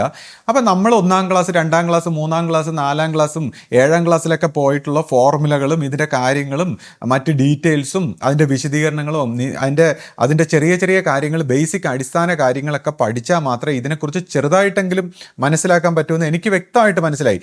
അങ്ങനെയാണ് നമ്മൾ ഈ പറയുന്ന മറ്റു ഗുരുക്കന്മാരുടെയൊക്കെ കാര്യങ്ങളൊക്കെ പറയുന്നത്. അപ്പോൾ നമ്മളിപ്പോൾ ഓഷോ അല്ലെങ്കിൽ ജിദ്ദു കൃഷ്ണമൂർത്തി അങ്ങനെയൊക്കെ വായിക്കുമ്പോൾ അദ്ദേഹം പറയുന്നു നമുക്കതിൻ്റെ ഒന്നും ആവശ്യമില്ല, നമുക്കിവിടെ ഇത് മാത്രമേ ഇഷ്ടപ്പെട്ടുള്ളൂ. ശരി, എനിക്കും ഇത് മാത്രമേ ഇഷ്ടപ്പെട്ടുള്ളൂ, എനിക്കും ഇത് തന്നെയാണ് ഇഷ്ടപ്പെട്ടത്. പക്ഷേ ഇത് ഇഷ്ടപ്പെട്ടപ്പോൾ എനിക്ക് മനസ്സിലായി ഇത് മനസ്സിലാക്കാനുള്ളൊരു കഴിവ് എനിക്കില്ല, ഞാൻ അതിനുവേണ്ടി ഡെവലപ്പ് ആയിട്ടില്ല, ഞാൻ അതിന് ഒരുപാട് പ്രോസസ്സിലൂടെ കടന്നു പോകണമെന്നുള്ള കാര്യം എനിക്ക് മനസ്സിലായി. അപ്പം ഞാൻ ഈ ബാലപാഠങ്ങളും കൊച്ചു കൊച്ചു കാര്യങ്ങളും ഒക്കെ ഞാൻ വായിച്ചു, ഇത് മനസ്സിലാക്കാൻ വേണ്ടിയാണ്. അപ്പോൾ ചിലർ മനഃശാസ്ത്രത്തിൻ്റെ തലത്തിൽ, ചിലർ സ്പിരിച്വൽ ആയിട്ടുള്ളൊരു തലത്തിൽ, ചിലർ കർമ്മ മേഖലയുടെ തലത്തിൽ, ചിലർ ഭക്തി മാർഗത്തിൻ്റെ തലത്തിൽ, അങ്ങനെ ഓരോ തലത്തിനെയും ഡെവലപ്പായിട്ടൊക്കെ സംസാരിക്കുന്ന പല പല ആശയങ്ങളും ഒക്കെ മനസ്സിലായപ്പോൾ എനിക്ക് അവസാനം കുറച്ചൊന്ന് മനസ്സിലാക്കാൻ, അതായത് ഇതൊക്കെ നമുക്ക് കുറച്ച് മനസ്സിലാക്കാനും ഒക്കെ മനസ്സിലായപ്പോൾ ഞാൻ പറയുന്നതൊന്നും അല്ല മനസ്സിലാക്കേണ്ടത്. നിങ്ങൾ ഒബ്സർവ് ചെയ്യൂ, നിങ്ങളുടെ മനസ്സിൻ്റെ ലിമിറ്റേഷൻ, നിങ്ങളുടെ മനസ്സിൻ്റെ കുറവുകൾ, നമ്മുടെ മനസ്സിന് എന്താണ് കുറവ്, ഇതൊക്കെ മനസ്സിലാക്കാനുള്ള കുറവ്, തടസ്സം എന്താണ്. നമ്മൾ തന്നെയാണ് തടസ്സം. നമ്മുടെ അറിവുമായിട്ട് നമ്മുടെ ഒരു തലത്തിൽ നിൽക്കുന്ന നമ്മൾ തന്നെയാണ് തടസ്സം. നമ്മൾ നമ്മുടെ അറിവിൽ നിന്ന് മോചിച്ച് പുറത്ത് കടക്കാൻ തയ്യാറല്ല. നമ്മൾ അതിൽ ഒരു ഫിസിക്കലായിട്ട് പറയും ഇനേർഷ്യ, നമ്മൾ നിൽക്കുന്ന തലത്തിൽ പിടിച്ചിടാൻ സകല രീതിയിലുള്ള പൈശാചികത്വം മുതൽ നമ്മുടെ എല്ലാ സിസ്റ്റവും പരിശ്രമിക്കും. അപ്പം നമ്മുടെ തലത്തു നിന്ന് നമ്മൾ മനസ്സെന്ന് വികസിക്കാൻ തയ്യാറാകാത്ത ഒരു പ്രത്യേക ആറ്റിറ്റ്യൂഡുള്ള വ്യക്തികളാണ് ഇങ്ങനെ അവർ മനസ്സിലാക്കിയത് നടപ്പാക്കാൻ വേണ്ടി ഇങ്ങനെ പരിശ്രമിക്കുന്നത്. അപ്പോൾ ഇതിനു വേണ്ടി ഞാനൊക്കെ എൻ്റെ ചെറുപ്പത്തിൽ ഇത് മനസ്സിലാക്കിയപ്പോൾ നമുക്കിത് പറ്റില്ല എന്ന് മനസ്സിലായപ്പോൾ നമ്മൾ കർമ്മം ചെയ്യാനും പ്രാർത്ഥിക്കാനും ധ്യാനിക്കാനും മെഡിറ്റേറ്റ് ചെയ്യാനും അങ്ങനെ പല രീതിയിൽ പുസ്തകം വായിക്കാനും റിസർച്ച് ചെയ്യാനും ഒബ്സർവേഷനും ഒക്കെ ശ്രമിച്ചപ്പോൾ നമുക്കിത് കുറേശ്ശെ ഒന്ന് ഇതിൻ്റെ കാര്യങ്ങൾ മനസ്സിലായി, ചില അനുഭവവശങ്ങളിലൂടെ കടന്നു പോകാൻ പറ്റി. അങ്ങനെയൊക്കെ നമുക്കൊരു ക്ലാരിറ്റി വന്നു. അപ്പോൾ ഇവർ പറയുന്നത് ഞാനിങ്ങനെ ന്യായീകരിക്കുന്നു, അതായത് ഇവിടെയൊക്കെ ഉള്ള എല്ലാവരെയും അവർ ബലിയാടാണ്, അവർ ഇങ്ങനെ ന്യായീകരിച്ചുകൊണ്ടിരിക്കുന്നു. ഞാൻ ഒന്നിനെയും ന്യായീകരിക്കുന്നില്ല, ആരുടെ പ്രവൃത്തികളെ ഇവിടെ ഒരു കാര്യത്തെ. ഞാൻ ഗുരുമാർഗത്തെക്കുറിച്ച് മാത്രമാണ് സംസാരിക്കുന്നത്. ഗുരു നമുക്ക് വേണ്ടി മനുഷ്യരാശിയുടെ മുന്നിൽ തുറന്നു തന്ന ഈ ഗുരുമാർഗത്തെക്കുറിച്ച്, ആ ഗുരുമാർഗത്തിൽ ആ ഗുരു ശിഷ്യ പരമ്പരയായിട്ടുള്ള അതിൻ്റെ ആ ഒരു തുടർച്ചയെക്കുറിച്ച്, അതിനെക്കുറിച്ച് മാത്രമേ സംസാരിക്കുന്നുള്ളൂ. അവിടെ തന്നെ ഇപ്പോൾ ശിഷ്യപൂജിത എന്ന് പറയുന്ന ആ വ്യക്തിത്വത്തെക്കുറിച്ചല്ല ഞാൻ സംസാരിക്കുന്നത്, അതിനെ ന്യായീകരിക്കുകയല്ല. ഞാൻ ആ ശിഷ്യപൂജിത എന്ന ആ രീതിയിൽ ഒരു ഗുരുവിൻ്റെ പ്രസൻസ്, ആ സാന്നിധ്യത്തെ നമുക്ക് നിഷേധിക്കാൻ പറ്റില്ല. ഗുരു തുടങ്ങി വെച്ചതാണത്. അത് ഗുരുവിൻ്റെ ആശ്രമ സ്വഭാവത്തിൽ ഗുരു തുടങ്ങി വെച്ച ആ മഹാസാന്നിധ്യത്തെയാണ് ഞാൻ സംസാരിക്കുന്നത്. അല്ലാതെ മറ്റാരുടെയെങ്കിലും ഏതെങ്കിലും വ്യക്തികളുടെ പ്രവൃത്തിയോ ഒന്നിനെയും ഞാൻ ന്യായീകരിക്കുന്നില്ല. അതെന്തുകൊണ്ടാണെന്നറിയാമോ? ഞാൻ എൻ്റെ പ്രവർത്തനത്തിൽ പോലും തൃപ്തനല്ല. എൻ്റെ സ്വന്തം പ്രവർത്തനത്തിൽ പോലും തൃപ്തനല്ലാത്ത ഞാൻ എങ്ങനെ മറ്റുള്ളവരുടെ പ്രവൃത്തിയിൽ തൃപ്തനാകും? അപ്പോൾ എന്തുകൊണ്ടാണ് ഇനി നമ്മുടെ പ്രവർത്തനത്തിൽ തൃപ്തനല്ലാത്തത്? ഇപ്പോൾ നമ്മൾ ഈ പറഞ്ഞ പോലെ നമ്മൾ ഈ വായിച്ചും കണ്ടും കേട്ടും ഒക്കെ മനസ്സിലാക്കിയ കുറേ കാര്യങ്ങൾ മനസ്സിലാക്കാൻ വേണ്ടി തന്നെ നമുക്ക് ഇത്രയും വർഷങ്ങളെടുത്തു, കുറച്ച് ചെറിയതായിട്ടൊന്ന്. അപ്പോൾ അതിൻ്റെ പേരിൽ ഇതൊക്കെ ഒന്ന് മനസ്സിലാക്കാൻ ബുദ്ധിപരമായിട്ട്, സത്യം പറഞ്ഞാൽ അത്രയും മനസ്സിലാക്കാനൊന്നും ശ്രമിക്കാതെ നമുക്ക് പ്രവൃത്തി മണ്ഡലത്തിലൂടെ വിജയിക്കാമായിരുന്നു. പക്ഷേ നമ്മുടെ മനസ്സിനൊരു ആഗ്രഹം ഇതൊക്കെ ഒന്ന് മനസ്സിലാക്കണം. അപ്പോൾ ആ ആഗ്രഹത്തിൻ്റെ പുറത്ത് നമ്മൾ ഇതൊക്കെ ഒന്ന് മനസ്സിലാക്കി എടുക്കാൻ തന്നെ ഇത്രയും സമയമെടുത്തു. അപ്പോൾ ഇനി എന്തെങ്കിലും ഒരു ചെറിയ രീതിയിലെങ്കിലും നമ്മൾ ഈ ഗുരു പറഞ്ഞതുപോലെയൊക്കെ അല്ലെങ്കിൽ ഗുരുവിൻ്റെ രീതിയിലൊക്കെ പ്രവർത്തിച്ചു വരണമെങ്കിൽ നമ്മൾ പോലും ഇനി പ്രവർത്തന മണ്ഡലത്തിലൊക്കെ ഇനി വന്നാലേ ശരിയാവും. അപ്പം നമ്മുടെ പ്രവൃത്തികൾ പോലും നമ്മൾ തൃപ്തരല്ലാത്ത രീതിയിൽ നമ്മൾ എങ്ങനെ മറ്റുള്ളവരെ വിമർശിക്കും? അപ്പോൾ ഞാൻ നോക്കുമ്പോൾ മറ്റാരുടെയും പ്രവർത്തനങ്ങളിൽ നമ്മൾ ആരും തൃപ്തരല്ല. അത് പ്രവർത്തിക്കുന്നവർക്ക് പോലും തൃപ്തി ഉണ്ടാവില്ല. കാരണം എന്തുകൊണ്ടാണ്? ഇപ്പോൾ ഗുരു കാണിച്ചു തന്ന ഒരു മാതൃക നമ്മളെല്ലാവരും കണ്ടിട്ടുള്ളതാണ്. നമ്മുടെ ആശ്രമ സ്വഭാവത്തിൽ നമുക്ക് ഗുരു കാണിച്ചു തന്ന ഒരു മാതൃക, നമ്മളെല്ലാവരും ആ ജീവിത ശൈലിയെയും ആ ഒരു ചിട്ടയും ധർമ്മത്തെയും സത്യത്തെയും ആ ഡിവൈനായിട്ടുള്ള വർക്കുകളെയും നമ്മൾ കണ്ടതാണ്. അത് നമ്മുടെ എല്ലാവരുടെയും മനസ്സിലൊരു മാതൃകയാണ്. ആ മാതൃകയ്ക്കൊപ്പം നമ്മളെല്ലാവരും വരണമെങ്കിൽ നമ്മൾ എത്രമാത്രം ഉയരണം, അത് സ്വയം പരിവർത്തനപ്പെടുത്തിക്കൊണ്ട്. അപ്പം ഞാനിങ്ങനെ ചിന്തിക്കുക, അപ്പം അത് കണ്ടിട്ടുള്ള എല്ലാവർക്കും അറിയാതെ അതിലേക്ക് ഉയരാൻ വളരെ ബുദ്ധിമുട്ടാണ്. ആ ഒരു മാതൃകയിലേക്ക് നമ്മളെല്ലാം ഉയർന്നു വരാൻ ബുദ്ധിമുട്ടാണ്. അതിലേക്ക് വളർന്നു വന്നിട്ടുള്ള എത്ര പേരുണ്ട്? അല്ലെങ്കിൽ ആ മാതൃകാ സ്വഭാവത്തിലേക്ക്, ആ ജീവിത ചര്യയിലേക്ക് നമ്മളെല്ലാം കൊണ്ടെത്തിക്കാനല്ലേ ഗുരു പരിശ്രമിക്കുന്നത്. അപ്പോൾ ഇവിടെ തന്നെ ഇപ്പോൾ ഈ നിങ്ങളെല്ലാവരും പറയുന്നത് പോലെ തന്നെ ഞാനിതെല്ലാം തുറന്ന് സംസാരിക്കുകയാണ്. കാര്യം ആൾക്കാർക്ക് ഇത് മനസ്സിലാകണമെങ്കിൽ ഞാൻ എൻ്റെ മനസ്സിൽ വരുന്ന സംശയങ്ങൾ കൂടാതെ മറ്റു മനുഷ്യരുടെ മനസ്സിൽ വരാൻ സാധ്യതയുള്ള സംശയങ്ങളെയും കൂടെ എൻ്റെ സംശയങ്ങളെ പോലെ ഞാൻ പറയുകയാണ്. കാരണം ഇപ്പോൾ എനിക്ക് പോലും പലപ്പോഴും ശിഷ്യഭൂതയുടെയൊക്കെ പ്രവർത്തനത്തിൽ എനിക്ക് സംശയം തോന്നിയിട്ടുണ്ട്. എന്തുകൊണ്ട് ജെന്നി ഇങ്ങനെ മിണ്ടായിരിക്കുന്നു, അല്ലെങ്കിൽ എന്തുകൊണ്ട് അത് ഇങ്ങനെ ചെയ്യിക്കുന്നില്ല, അങ്ങനെ ചെയ്യിക്കുന്നില്ല, എന്തുകൊണ്ട് ഇത് തിരുത്തുന്നില്ല എന്നെല്ലാം എനിക്ക് പോലും സംശയം തോന്നിയിട്ടുണ്ട്. പക്ഷേ എനിക്കിങ്ങനെ സംശയങ്ങളും ഇതേപോലെ പരാതികളൊക്കെ എൻ്റെ മനസ്സിൽ വരുമ്പോൾ തന്നെ എനിക്കതിൻ്റെ ഒരു ആൻസറും കൂടെ ഇങ്ങനെ കിട്ടും, ഗുരുവിൽ നിന്നൊരു ആൻസറും കൂടെ കിട്ടും. അപ്പോൾ ആ ആൻസറിൽ എനിക്ക് മനസ്സിലായത്, ഇപ്പം ഞാൻ ഒരു കുടുംബം നടത്തുന്നു, ഇപ്പോൾ 7 പേരുള്ള ഒരു കുടുംബം. അപ്പോൾ ഈ കുടുംബത്തിൽ എനിക്ക് വേണമെങ്കിൽ എൻ്റെ ഭാവനയിൽ എനിക്ക് ഗുരുവിൻ്റെ രീതിയിൽ എങ്ങനെ ജീവിക്കണമെന്ന് എൻ്റെ മനസ്സിലൊരു മാതൃകാ സ്വഭാവത്തിലുള്ളൊരു ഭാവനയുണ്ട്. ആ ഭാവനയ്ക്കനുസരിച്ച് എല്ലാം ഞാൻ ഉടനെ അങ്ങ് നടപ്പാക്കിയ ചിലപ്പോൾ ഇവിടെ എൻ്റെ കൂടെ നിൽക്കാൻ ചിലപ്പോൾ ആരും കാണൂല. ഇപ്പം എൻ്റെ ഒരു സുഹൃത്ത് ഇങ്ങനെ പറയുണ്ടായി, എല്ലാ നിയമങ്ങളെല്ലാം ചിട്ടവട്ടങ്ങളും എല്ലാം അങ്ങ് നടപ്പാക്കണം, ആട്ടിച്ചേൽപ്പിക്കണം, നിയമങ്ങളങ്ങ് ഇട്ട് കഴിഞ്ഞാൽ പിന്നെ ആരും അത് അനുസരിക്കാതെ വരരുത്, അങ്ങ് ചെയ്യണം. അപ്പം ഞാൻ പറഞ്ഞു, അങ്ങനെ നടപ്പാക്കാൻ പോയാൽ പിന്നെ ആരും നമ്മുടെ കൂടെ നിൽക്കാൻ കാണില്ല, എല്ലാവരും അവരവരെ വഴിക്ക് ഇതും കളഞ്ഞിട്ടങ്ങ് പോകും. നമ്മളെല്ലാം ഇങ്ങനെ അടിച്ചേൽപ്പിക്കുന്ന ഒരു സ്വഭാവത്തിലായി കഴിഞ്ഞാൽ ആരും നമ്മുടെ കൂടെ നിൽക്കാൻ കാണില്ല. അപ്പം നമുക്ക് സഹകരണം, സ്നേഹം, ഐക്യം, അപ്പോൾ ഇതിനെക്കുറിച്ചൊക്കെ, അപ്പോൾ അവിടെ തന്നെ തൻ്റെ കൂടെയുള്ളവരുടെ ഒരു നിലവാരവും തൻ്റെ കൂടെയുള്ളവരുടെ മനസ്സും അതിൻ്റെ ഇതെല്ലാം വെച്ചുകൊണ്ടൊരു സഹകരിപ്പിച്ചു കൊണ്ട് പോകാനുള്ള ഒരു ഒരു ഒരു ഒരു ബദ്ധപ്പാടാണ് ഒരു കുടുംബനാഥനെ സംബന്ധിച്ച്. അപ്പോൾ ആശ തന്നെ കഴിഞ്ഞൊരു ദിവസം എന്നോട് പറഞ്ഞു, സ്ത്രീയെ നമ്മളെല്ലാവരും അനുസരിക്കുകയില്ലേ, എന്താ പ്രശ്നം? അപ്പം ഞാൻ പറഞ്ഞു, എന്നെ ആരും അനുസരിക്കാൻ, ഞാൻ ആരെ അനുസരിപ്പിക്കാൻ വരുന്നില്ലല്ലോ. ഞാനിപ്പോൾ അനുസരിപ്പിക്കാൻ ശ്രമിച്ച ഒരുപാട് കാര്യങ്ങളുണ്ട്, പക്ഷേ അത് ഞാൻ അനുസരിപ്പിക്കാൻ ശ്രമിക്കുന്നില്ല. അപ്പോൾ പിന്നെ അവർ ചോദിച്ചു, ഞാൻ അനുസരിക്കുന്നില്ല, നമ്മളാരും അനുസരിക്കുന്നില്ല, പിന്നെ എന്തിനാ ഇത്രയും വഴക്കൊക്കെ പറയുന്നത്? അപ്പോൾ ഞാൻ പറഞ്ഞു, ഈ വഴക്കെന്ന് പറഞ്ഞാൽ സഹകരിച്ച് ജീവിക്കാൻ നിങ്ങളെ പഠിപ്പിക്കുന്ന കാര്യത്തിലാണ് ഞാൻ കുറച്ച് വഴക്ക് പറയുന്നത്. നിങ്ങൾ തന്നെ നിങ്ങളുടെ ജീവിതം കുളമാക്കുന്ന സംസാരങ്ങളോ പ്രവൃത്തിയോ അല്ലെങ്കിൽ ചെലവിലോ മറ്റെന്തെങ്കിലും കാര്യങ്ങളിൽ നിങ്ങൾ തന്നെ അബദ്ധത്തിൽ ചെന്ന് ചാടുന്ന, അതിൽ നിന്ന് നിങ്ങളെ രക്ഷിക്കാൻ വേണ്ടി ചില നിയന്ത്രണങ്ങൾ പറയുന്നതേ ഉള്ളൂ. ഇവിടെ ഞാൻ ഇതുവരെ ഒന്നും നിങ്ങളെ നിയന്ത്രിച്ചിട്ടില്ല. എല്ലാം നിങ്ങളുടെ നന്മയ്ക്ക് വേണ്ടി നിങ്ങളെ ചേർത്ത് നിർത്താനായിട്ട് കുറച്ച് കാര്യങ്ങൾ ഞാൻ നിങ്ങളുടെ കാര്യത്തിന് വേണ്ടി ഒന്ന് ക്രോഡീകരിച്ച് കൊണ്ടുപോകുന്നതേ ഉള്ളൂ. ഞാനിവിടെ ഇതുവരെ ഒന്നും നിയന്ത്രിച്ചിട്ടില്ല. ഞാനിങ്ങനെ പറഞ്ഞിട്ടങ്ങ് പോകുന്നേ ഉള്ളൂ, ഒന്നും നിയന്ത്രിച്ചിട്ടില്ല. നിയന്ത്രിച്ചിരുന്നെങ്കിൽ നിങ്ങൾ ആരും ഇവിടെ ഇങ്ങനെ കാണൂലായിരുന്നു, എല്ലാവരും കൂടെ ഒരുമിച്ച് നിൽക്കാൻ പറ്റില്ല. അപ്പോൾ എൻ്റെ മനസ്സിലൊരു മാതൃകാ സ്വഭാവത്തിൽ ഗുരു വിഭാവനം ചെയ്ത രീതിയിൽ ഒരു കുടുംബം എന്ന രീതിയിൽ ഒരു ആശ്രമ സ്വഭാവത്തിലൊക്കെ ജീവിക്കാൻ അതിന് വിഭാവനം ചെയ്ത് പ്രവർത്തിച്ച് കൊണ്ടുവരാൻ സമയമെടുക്കും. കാര്യം എല്ലാവരെയും ആ ഒരു മെച്യൂരിറ്റിയിലേക്ക്, ആ ഒരു സ്വഭാവത്തിലേക്ക്, ആ ഒരു സ്നേഹത്തിലേക്ക്, ആ ഒരു വൈബ്രേഷനിലേക്ക്, ഇത് ചുമ്മാ അനുകരിക്കേണ്ട കാര്യമല്ല. ഇത് നമ്മുടെ ജീവൻ ആ അവസ്ഥയിലേക്ക്, ഗുരു വിഭാവനം ചെയ്ത ആ അവസ്ഥയിലേക്ക് ജീവൻ യഥാർത്ഥത്തിൽ ഉണർന്ന് എല്ലാവരും സന്തോഷത്തോടെ ആ ഒരു വൈബ്രേഷനിലേക്ക് എല്ലാവരുടെയും പരിണാമം കൊണ്ട് അങ്ങനെ ആയിത്തീരണം. അല്ലാതെ അനുകരിച്ചോ അഭിനയിച്ചിട്ടോ കാര്യമില്ല. അപ്പം ഞാനത് പതിയെ നമ്മുടെ മനസ്സിൻ്റെ ഒരു വിഭാവനം ചെയ്ത രീതിയിൽ ഒരു കുടുംബം എന്ന രീതിയിൽ കൊണ്ടുപോകാൻ കുറച്ച് പേരായപ്പം എനിക്ക് ഇത്രയും പാടാണെങ്കിൽ, അപ്പം ഞാൻ ചിന്തിച്ചു, ഗുരുവിനെ സംബന്ധിച്ച് ഇത്രയും ജനവിഭാഗം ചേർന്ന്, ഇപ്പം ഞാൻ പറഞ്ഞു, ഇപ്പോൾ പുതിയ തലമുറ ചെറുപ്പക്കാർ, പുതിയ സാമൂഹ്യ ചുറ്റുപാടുകൾ, പുതിയ കോളേജ് പഠിത്തം, വിദ്യാഭ്യാസം, പുതിയ ഒരു സംസ്കാരം, ജീവിത രീതി, അപ്പോൾ അങ്ങനെയുള്ള വ്യക്തികളെ ഈ ഒരു ആശയത്തിൻ്റെ സ്വഭാവത്തിൽ ഏകീകരിച്ച് കൊണ്ടുപോകാനുള്ള ബുദ്ധിമുട്ട് എനിക്ക് മനസ്സിലായപ്പോൾ എൻ്റെ മനസ്സിൽ ആ പരാതി പോയി. കാരണം എന്താ വെച്ചാൽ, ഇത്രയും വ്യക്തികളെ, ഇത്രയും സ്വഭാവത്തിലുള്ള, ഇത്രയും ഡൈവേഴ്സ് ആയിട്ടുള്ള പല പല കുടുംബങ്ങളിൽ നിന്നും സംസ്കാരങ്ങളിൽ നിന്നും ഒക്കെ വന്നിട്ടുള്ള ഇതിനെ യോജിപ്പിച്ച് കൊണ്ടുപോകാനുള്ള ഒരു ബുദ്ധിമുട്ട് എനിക്ക് മനസ്സിലായി. അപ്പോൾ പിന്നെ നമുക്ക് ഈ പറയുന്ന പോലെ വിമർശിക്കാൻ പറ്റാത്തൊരു സ്വഭാവം ഉണ്ടായി.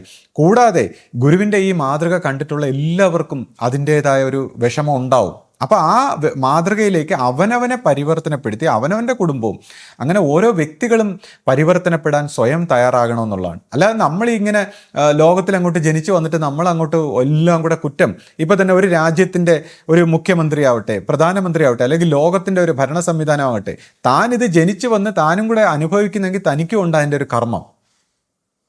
തൻ്റെ ലോകത്തിലെ മുഖ്യമന്ത്രി എന്തുകൊണ്ട് ഇങ്ങനെയായി, തൻ്റെ പ്രധാനമന്ത്രി എന്തുകൊണ്ട് ഇങ്ങനെയായി, തൻ്റെ ചുറ്റുവട്ടത്തുള്ള സാഹചര്യങ്ങൾ എന്തുകൊണ്ട് ഇങ്ങനെയായി, താൻ ഉണർന്ന് കാണുന്ന ലോകത്തിൽ താനും കൂടെ അനുഭവിക്കേണ്ടി വരുന്നെങ്കിൽ അതിൽ തൻ്റെയും കർമ്മമുണ്ട്. അപ്പോൾ കളക്റ്റീവായിട്ടുള്ള സമൂഹങ്ങളുടെ മനസ്സിൻ്റെ പരിവർത്തനത്തിനനുസരിച്ചാണ് ഭരണ സംവിധാനങ്ങളും മറ്റെല്ലാ കാര്യങ്ങളും ഉചിതമായ രീതിയിൽ പരിണമിക്കുന്നത്. അപ്പോൾ പണ്ട് ഗുരുവിൻ്റെ കാലഘട്ടത്തിൽ പോലും ഗുരു മനുഷ്യരുടെ ഈ ബലഹീനതകളും പ്രശ്നങ്ങളും ഒക്കെ മനസ്സിലാക്കിക്കൊണ്ട് ഗുരു ഇതിന് വിട്ടുവീഴ്ച സ്വഭാവത്തിലായിരുന്നു. ഇന്നിപ്പോൾ അഭിവന്ദ്യ ശിഷ്യപൂജയുടെ കാലഘട്ടത്തിലും അതിനനുസരിച്ചുള്ള വിട്ടുവീഴ്ച മനോഭാവത്തിൽ എല്ലാവരെയും വളർത്തിയെടുത്തു കൊണ്ടുവരാൻ ശ്രമിക്കുകയാണ്. ഇത് ഒറ്റയടിക്കങ്ങ് സാധിക്കുന്ന കാര്യങ്ങളല്ല. അപ്പോൾ ഞാൻ ഈ പറയുന്ന പോലെ ഈ പ്രവർത്തന സ്വഭാവത്തിലൊക്കെ വരുന്ന പ്രശ്നങ്ങളും അപാകതകളും ഗുണങ്ങളും ദോഷങ്ങളും എല്ലാം നമ്മളും കാണുന്നുണ്ട്. പക്ഷേ ഇതിനെന്താണൊരു സൊല്യൂഷൻ? ആരാണിത് പ്രവർത്തിക്കുന്നത്? ശരിയായിട്ട് പ്രവർത്തിക്കുന്ന ആരാണ്? ഇപ്പോൾ ഈ ചാനലിലൊക്കെ സംസാരിക്കുന്ന വ്യക്തികൾ ഇത്രയും അധിക്ഷേപിക്കുകയും കുറ്റം പറയുകയും പിറുപിറുക്കുകയും ലോകത്തിന് അവരെന്ത് മാതൃകയാണ് ഗുരുവിൻ്റെ പേരിൽ കാണിച്ചു കൊടുക്കുന്നത്?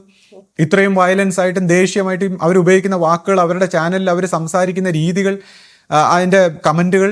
അപ്പോൾ ഈ രീതിയിലുള്ളവരാണ് ഗുരുവിൻ്റെ ആശയം ലോകത്തിന് മാതൃക കാണിച്ചു കൊടുക്കാൻ പോകുന്നത്. അപ്പം ഇവരെ കൊണ്ട് പ്രവർത്തിപ്പിക്കാൻ പറ്റുമോ? ഇങ്ങനെ കുറ്റം പറയുന്ന ഈ രീതിയിൽ എല്ലാവരെയും പരസ്പരം ചെളിവാരി എറിയുന്ന ഈ രീതിയിലുള്ള സ്വഭാവത്തിലുള്ളവരെ കൊണ്ട് പ്രവർത്തിപ്പിക്കാൻ പറ്റുമോ ആശ്രമ സ്വഭാവത്തിൽ? അപ്പോൾ ഈ പ്രവർത്തിച്ച് വരുന്ന ഈ എല്ലാ കാര്യങ്ങളും മാറ്റിവെച്ച് ഇതിനായിട്ട് പ്രവർത്തിക്കാൻ കുറച്ച് പേര് വേണം. കുടുംബങ്ങളും മറ്റു കാര്യങ്ങളും ഒക്കെ മാറ്റിവെച്ച് ഇതിനുവേണ്ടി പൂർണ്ണമായിട്ട് അർപ്പിച്ച് നിൽക്കാൻ കുറച്ച് പേര് വേണം. അതിൽ തന്നെ അവർക്ക് എന്തും നേരിട്ടുകൊണ്ട് ഇതിനെ മുന്നേറാനും എന്തും സഹിക്കാനും ത്യാഗപ്പെടാനും. അപ്പോൾ അങ്ങനെയൊക്കെ ഉള്ള ഒരു സമൂഹം വളർന്നു വരണം. അതിനെ വളർത്തിക്കൊണ്ട് വരാനുള്ള ഒരു പരിശ്രമമാണ് ഒരു ആശ്രമ സ്വഭാവത്തിൽ ഒരു ഗുരു വിഭാവനം ചെയ്യുന്നത്. അപ്പോൾ ഇതൊന്നും മനസ്സിലാക്കാൻ നമ്മൾ ചുമ്മാ അങ്ങ് എല്ലാം ഇങ്ങനെ കുറ്റം പറയുമ്പോൾ അങ്ങ് ശരിയാവുന്നതാണ്. അത് കുറ്റം പറയുന്നൊരു വാസനയാണ്. നമ്മളിങ്ങനെ കുറ്റം പറയുമ്പോൾ നമ്മളെന്തോ കേമനെന്ന് തോന്നുകയാണ്. അപ്പോൾ ഇപ്പോൾ ഈ ഛായാചിത്രത്തിൻ്റെ കാര്യം പറഞ്ഞു. അപ്പോൾ തീർച്ചയായിട്ടും എനിക്കും ഒരു ദേഷ്യം തോന്നി. കാരണം ഈ ഛായാചിത്രം എന്തിനാ ഇങ്ങനെ വെക്കുന്നത്? ഗുരുവിൻ്റെ ഫോട്ടോ, യഥാർത്ഥ ഗുരുവിൻ്റെ ഫോട്ടോ ഉള്ളപ്പോൾ അത് നല്ല ഇപ്പോഴത്തെ പുതിയ ടെക്നോളജിയൊക്കെ ഉപയോഗിച്ച് അതിനെ HD ക്ലാരിറ്റിയിലൊക്കെ ആക്കി ഗുരുവിൻ്റെ ഒരു ഫോട്ടോ വെച്ചിരുന്നതിന് പകരം ഛായാചിത്രം അല്ലെങ്കിൽ നല്ല കളർ പിക്ചറൊക്കെ വരുന്നതിന് പകരം ഇങ്ങനെ ചെയ്യുന്നത് എന്തിനാ? ഞാനും ഇങ്ങനെ ഒരുപാട് ചിന്തിച്ചു. എനിക്കും വളരെയധികം ദേഷ്യം വന്നു. അപ്പോൾ ദേഷ്യം വന്നപ്പോൾ നമ്മൾ കാള പറ്റെന്ന് കേട്ട് കയറെടുത്ത് ഉടനെ തന്നെ അത് പബ്ലിക്കായിട്ട് വിളിച്ചു പറഞ്ഞ് ആൾക്കാരെ മൊത്തം വഴിതെറ്റിക്കാനല്ല നോക്കേണ്ടത്. അതിൻ്റെ കാരണം എന്താണ്? അപ്പം ഞാനിങ്ങനെ ചിന്തിച്ചു, ഇതെന്തായിരിക്കും ഗുരു ഇങ്ങനെ ചെയ്തത്? കാരണം ഗുരു എന്തെങ്കിലും ഇവിടെ ഇപ്പോൾ ഈ ആശ്രമ സ്വഭാവത്തിൽ ഇവരെ സംബന്ധിച്ച് ഗുരു അയാൾ പറയുന്നുണ്ട് ഗുരു ഉണ്ട്, നമ്മളെ സംബന്ധിച്ച് ഗുരു ഉണ്ട്, അവരെ സംബന്ധിച്ച് ഗുരു. അപ്പം ഗുരു ഉണ്ടെങ്കിൽ ഇത് ഗുരുവിൻ്റെ പ്രസ്ഥാനമാണെങ്കിൽ ഇത് എക്കാലവും ഇവിടെ അനുഭവശാലിയായ ഒരു ഗുരു ഉണ്ടായിരിക്കുമെന്നും ബ്രഹ്മനിശ്ചയമായ ഒരു പരമ്പരയാണെന്നൊക്കെ ഉള്ള ഒരു ബോധത്തിൽ പ്രവർത്തിക്കുന്ന ഈ ആശ്രമത്തിൽ ഗുരു ഉണ്ടെങ്കിൽ ഇവിടെ ചെയ്യുന്ന പ്രവൃത്തിയുടെ പിന്നിലും ഗുരുവിൻ്റെ നിശ്ചയമുണ്ടെന്ന് മനസ്സിലാക്കണ്ടേ? അപ്പം ഞാനിങ്ങനെ ചിന്തിച്ചു, ഇതെന്തായിരിക്കാം ഇങ്ങനെ ഒരു രീതിയിൽ ഛായാചിത്രം എടുത്തതെന്നൊക്കെ പറഞ്ഞ് ഞാനിങ്ങനെ ചിന്തിക്കുമ്പോൾ എനിക്ക് മനസ്സിലായത് ഗുരുവിനെ നേരിട്ട് കണ്ടിട്ടുള്ളവർക്കേ അത് അറിയാൻ പറ്റൂ. കാരണം എന്ന് വെച്ചാൽ ഗുരുവിൻ്റെ ഒരു ഫോട്ടോകളിലോ അല്ലെങ്കിൽ ഒരു വീഡിയോയിലോ ഗുരുവിൻ്റെ ആ ചൈതന്യമോ ഗുരുവിൻ്റെ ആ തേജസ്സോ ഗുരുവിൻ്റെ ആ വൈബ്രേഷനോ വന്നിട്ടില്ല എന്നുള്ളതാണ്. അത് വളരെ സത്യമായിട്ടുള്ള കാര്യമാണ്. ആശ അങ്ങനെയല്ലേ? അതെ അതെ. ഗുരുവിനെ കാണുമ്പോ എത്ര മനോഹരമായ തേജോമയമായ ഒരു പ്രകാശം കൊണ്ടൊരു മനുഷ്യരൂപം ഇരിക്കുകയാണെന്ന് തോന്നും നമുക്ക്. പക്ഷെ അത് ഫോട്ടോയിൽ വരുമ്പോ നമുക്കൊന്നും അപ്പോൾ അതായത് ഗുരുവിനെ നേരിട്ട് കണ്ടിട്ടുള്ളവർക്കറിയാം ആ രൂപം. അത് കണ്ടു കഴിഞ്ഞാൽ തന്നെ നമ്മൾ എൻലൈറ്റൻഡ് ആയി പോകും. കാര്യം അത്രയ്ക്ക് ഒരു ദിവ്യ പ്രഭയുള്ള ഒരു രൂപം, ആ ഒരു കളറും ആ ഒരു പ്രകാശവും ആ ഒരു ചിരിയും ആ ഒരു സന്തോഷവും അത് കണ്ടു കഴിഞ്ഞാൽ അതിനെ ഒപ്പിയെടുക്കാൻ ഒരു ക്യാമറയ്ക്കോ ഒരു എക്യുപ്മെൻറ്റിനോ കഴിഞ്ഞിട്ടില്ല. ആ ഒരു ചൈതന്യം അത് കഴിഞ്ഞിട്ടില്ല. അത് മനുഷ്യൻ്റെ ഹൃദയത്തിന് മാത്രമേ അത് ഒപ്പിയെടുക്കാൻ പറ്റൂ. മനുഷ്യൻ്റെ ഹൃദയം, മനുഷ്യൻ്റെ ജീവനുള്ള മനുഷ്യൻ്റെ ഹൃദയത്തിനെ അത് ഒപ്പിയെടുക്കാൻ പറ്റൂ. അപ്പോൾ ഈ പ്രോസസ്സർ, കമ്പ്യൂട്ടർ, ഇപ്പോൾ ക്യാമറയ്ക്ക് ഒരു പ്രോസസ്സറാണ്, ഒരു മെഷീനാണ്. അതിനെ കോഡ് ചെയ്ത് വെച്ചിട്ടുണ്ട്. ഓരോ പ്രകാശത്തിൻ്റെ ഓരോ റേഡിയേഷൻ്റെ ചൂടുകൾ അതിൻ്റെ ഡിഫറൻസിനനുസരിച്ച് അവർ കുറേ കുത്തിട്ട് തരുകയാണ് ചെയ്യുന്നത്. ആ കുത്തുകളെല്ലാം കൂടെ ചേർത്ത് വെച്ചിട്ടാണ് ഒരു രൂപമാക്കി മാറ്റുന്നത്. അപ്പോൾ ഒരു പ്രോസസ്സറിന് ആ ജീവൻ്റെ ചൈതന്യം ഇല്ലാത്തതുകൊണ്ട് ഒരു പ്രോസസ്സർ ഉണ്ടാക്കുന്ന ആ പിക്ചറിൽ, ഇപ്പോൾ സാധാരണ മനുഷ്യരുടെ പിക്ചറിൽ പോലും അതിന് ഡിഫറൻസ് ഉണ്ടെങ്കിൽ ഒരു ഗുരുവിനെ സംബന്ധിച്ച് ആ പിക്ചറിൽ അതിൻ്റെ ആ ഡിവിനിറ്റി നഷ്ടപ്പെട്ട രീതിയിലാണ് പലപ്പോഴും എനിക്ക് തോന്നിയിട്ടുള്ളത്. ഇപ്പോൾ തന്നെ സഹകരണ മന്ദിരത്തിൽ തന്നെ വെച്ചിരിക്കുന്ന പിക്ചർ മാത്രമായിട്ട് ചെന്ന് നോക്കുമ്പോൾ ഗുരുവിൻ്റെ ആ യഥാർത്ഥ പിക്ചർ ആയിട്ടല്ല എനിക്ക് എപ്പോഴും തോന്നുന്നു. ഗുരുവിനെ നമ്മൾ കണ്ടിട്ടുള്ള നമ്മളെ സംബന്ധിച്ച് ഗുരുവിൻ്റെ യഥാർത്ഥ പിക്ചറല്ല. പിന്നെ ഞാൻ അതിലിങ്ങനെ കുറേ നേരം നോക്കിക്കൊണ്ട് നിൽക്കും. അപ്പം നോക്കിക്കൊണ്ട് നിൽക്കുമ്പോൾ എനിക്കില്ല ഗുരുവിൻ്റെ മാംസരൂപം പോലെ അത് എൻ്റെ ഹൃദയത്തിൻ്റെ ഭാവന കൊണ്ട് എനിക്കത് ഒറിജിനൽ രൂപം പോലെ കാണാൻ പറ്റും. അപ്പോൾ മാത്രമേ നമുക്ക് ആ ഒരു സന്തോഷം ഉണ്ടാവൂ. അല്ലാതെ ഒരു 2 ഡയമെൻഷനിൽ ഒരു പിക്ചറിനും ഈ ഒരു ചൈതന്യം എടുക്കാൻ പറ്റിയിട്ടില്ല എന്നുള്ളതാണ്. അത് മനുഷ്യനിർമ്മിതമായ പ്രോസസ്സറിൽ നിന്ന് വന്നതാണ്. എന്തിന്? മനുഷ്യൻ്റെ യഥാർത്ഥ പിക്ചർ നമ്മൾ ഈ കണ്ണാടിയിൽ കാണുമ്പോൾ പോലും അതുപോലും ഒറിജിനൽ അല്ല, അത് ഇല്യൂഷനാണ്. ഒരു നേരെ തിരിഞ്ഞ ഒരു ഹാലൂസിനേറ്റീവ് ഇമേജാണ്. ഏറ്റവും നല്ല കണ്ണാടിയിലൂടെ നോക്കിയാൽ പോലും നമുക്ക് ഒറിജിനൽ പിക്ചർ അല്ല, അതിൻ്റെ നേരെ തിരിഞ്ഞ ഒരു വിപരീതമായ പിക്ചറാണ് കിട്ടുന്നത്. അപ്പോൾ അതുകൊണ്ട് തന്നെയാണ് നമുക്ക് ഓരോരുത്തർക്കും അവനവൻ്റെ ഫോട്ടോ എടുക്കുമ്പോൾ അവരവർക്ക് അത് ഒട്ടും ഇഷ്ടപ്പെടില്ല. ഈ കണ്ണാടിയിൽ കാണുന്ന രൂപം ഒന്നും നമ്മൾ കാണുന്നതല്ല നമ്മുടെ രൂപം. അപ്പോൾ അതിൽ നിന്ന് തന്നെ ഏറ്റവും ഒരു കണ്ണാടിയിൽ പോലും ഇത് ഒപ്പിയെടുക്കാൻ പറ്റുന്നില്ല. മനുഷ്യൻ്റെ ഹൃദയത്തിലാണ് ഇത് ഒപ്പിയെടുക്കുന്നത്. മനുഷ്യൻ്റെ ഹൃദയത്തിലാണ് ഈ ചൈതന്യമുള്ള ജീവനുള്ള ഒരു രൂപത്തിനെ കിട്ടുന്നത്. അപ്പോൾ തന്നെ അതിനുദാഹരണം ഇപ്പോൾ ശ്രീകൃഷ്ണൻ എന്ന് പറയും, നമ്മൾ കാണുന്ന പടവുമായിട്ട് ശ്രീകൃഷ്ണൻ എന്തെങ്കിലും ബന്ധമുണ്ടോ? ദർശനത്തിൽ കാണുമ്പോൾ ശ്രീകൃഷ്ണൻ എന്ന് പറയുന്ന രൂപം നമ്മൾ ഇന്നുവരെ പടങ്ങളിൽ ചിത്രങ്ങളിൽ കണ്ടിട്ടുള്ള രീതിയിലല്ല. ഇപ്പോൾ അയ്യപ്പൻ അല്ലെങ്കിൽ എന്തെല്ലാം, അല്ലെങ്കിൽ ജീസസ്, ഇങ്ങനെ പല പല രൂപത്തിലുള്ള പല പല മഹാത്മാക്കളെക്കുറിച്ച്, ബുദ്ധൻ, ഇവരെയൊക്കെ ദർശനത്തിൽ കാണുമ്പോൾ നമ്മൾ മറ്റൊരു രൂപമാണ് കാണുന്നത്.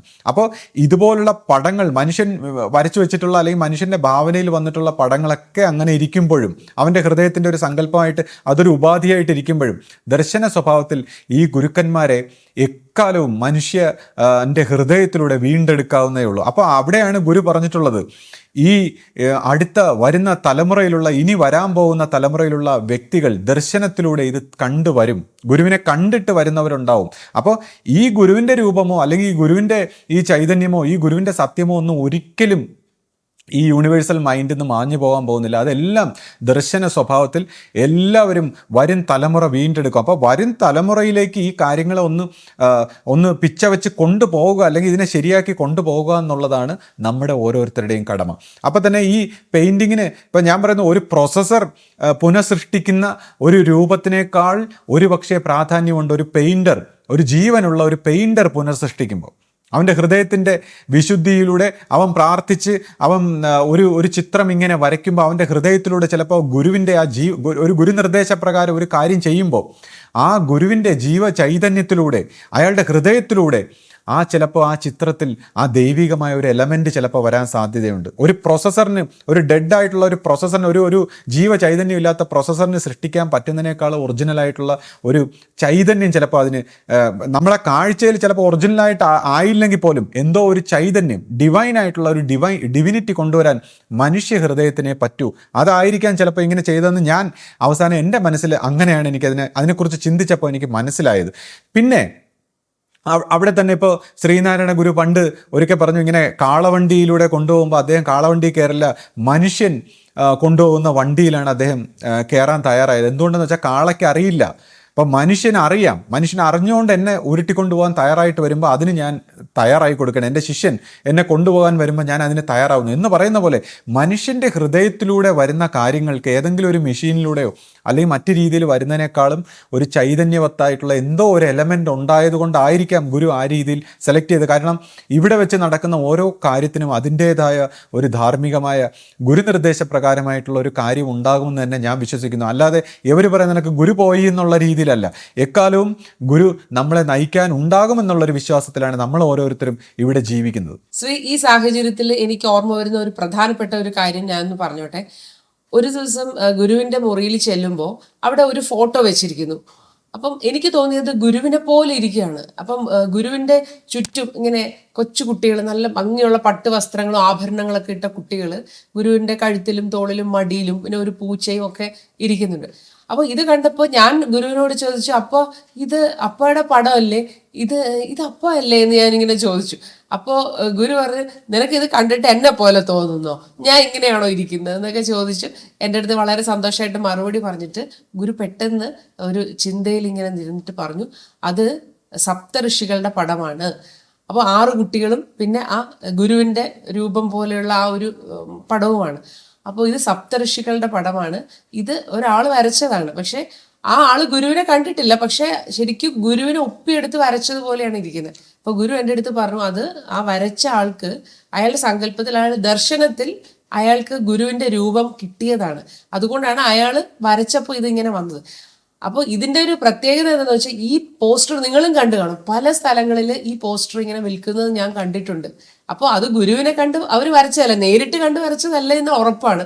പക്ഷെ ഗുരുവിനെ കണ്ടവർക്ക് മനസ്സിലാവും അത് ഗുരുവിനെ പോലെ തന്നെ, അത് കുറച്ച് വ്യത്യാസം മുഖത്തുണ്ടെന്നേ ഉള്ളൂ, ബാക്കി ഗുരു തന്നെയാണ് എന്ന് നമുക്ക് കണ്ടാൽ അത് തോന്നും. അപ്പോൾ ഗുരു പറഞ്ഞത് ആ വരച്ച ആൾക്ക് ദർശനത്തിൽ കിട്ടിയതാണ് ആ രൂപം എന്നാണ്. കൂടാതെ ഇപ്പൊ ഈ പുള്ളിക്കാരനൊക്കെ സംസാരിക്കുമ്പോൾ വളരെ വൈകാരികമായിട്ടൊക്കെ സംസാരിച്ച് സത്യം പറഞ്ഞാൽ അദ്ദേഹത്തിന് എല്ലാം ഇങ്ങനെ തെറ്റിക്കുന്നു എന്നൊക്കെ പറയുമ്പോൾ ബാക്കിയുള്ളവരുടെ മനസ്സ് ഇളക്കി കളയുന്ന രീതിയിലാണ്, ആൾക്കാരുടെ ഉള്ള വിശ്വാസവും കൂടി കളയുന്ന രീതിയിലാണ് അദ്ദേഹം സംസാരിക്കുന്നത്. അപ്പോൾ അദ്ദേഹം വിചാരിക്കുന്നത് അദ്ദേഹത്തിന് മാത്രം ഇത് മനസ്സിലായി, മറ്റുള്ളവർക്ക് ഗുരുവിൻ്റെ കൂടെ ഉള്ളവരോ ഗുരുവിനെ കണ്ടവരോ മറ്റാർക്കും ഇത് മനസ്സിലായിട്ടില്ല. ഇപ്പം നമുക്കൊന്നും ഗുരുവിനോട് ഒരു സ്നേഹമോ സീരിയസ്നെസ്സോ ഇല്ല, നമ്മളെല്ലാം പൈശാചികം ബാധിച്ച വ്യക്തികൾ. അദ്ദേഹത്തിനും ഈ സംസാരിക്കുന്ന കുറച്ച് ആൾക്കാർക്കും ഇതിനെക്കുറിച്ച് ക്ലാരിറ്റി ഉണ്ട്. അതെന്തൊരു മൂഢമായിട്ടുള്ള ഒരു ചിന്താഗതിയാണ്.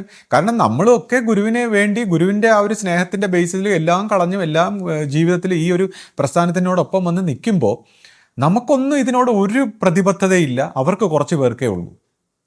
എന്തൊരു കാഴ്ചപ്പാടാണ്. ഇപ്പൊ ഇവരുടെ ഈ ഭാഷ കേട്ടാൽ തന്നെ ഏതൊരു മനുഷ്യർക്കും അത് മനസ്സിലാക്കാൻ പറ്റില്ലേ? നിങ്ങൾക്കത് മനസ്സിലാവുന്നില്ലേ? എനിക്ക് അതാണ് എല്ലാവരോടും ചോദിക്കാനുള്ളത്. ഇവരുടെ ഭാഷ, ഇവരുടെ രീതി, ഇവരുടെ ശൈലി, ഇതിൽ നിന്ന് തന്നെ വ്യക്തമല്ലേ ഇവരെത്ര മ്ലേച്ഛമായ രീതിയിലാണ് ഇത് കൈകാര്യം ചെയ്യുന്നത്. അല്ലെങ്കിൽ ഈ ഒരു പരമ്പര നല്ലതായിട്ട് പോകണം, അല്ലെങ്കിൽ ഗുരുവിന്റെ ആശയം ഈ ലോകത്ത് ഏറ്റവും നല്ല രീതിയിൽ വരണം എന്ന് ആഗ്രഹിക്കുന്ന ഒരാളാണെങ്കിൽ അവരാരെങ്കിലും ഈ രീതിയിൽ പറയും? ഇത്ര മോശമായിട്ട് എങ്ങനെ പറയാൻ സാധിക്കുന്നു? ആ അവരുടെ രീതി കാണുമ്പോൾ തന്നെ നിങ്ങൾക്ക് വ്യക്തമായിട്ട് ഏത് മനുഷ്യന് മനസ്സിലാക്കാൻ കഴിയും. അതാണ് എനിക്ക് പറയാനുള്ളത്. ഇനിയിപ്പം നമ്മുടെയൊക്കെ ആത്മാർത്ഥതയും നമ്മുടെ കാര്യങ്ങളും ഒക്കെ പോട്ടെ, നമ്മൾ സാധാരണക്കാർ.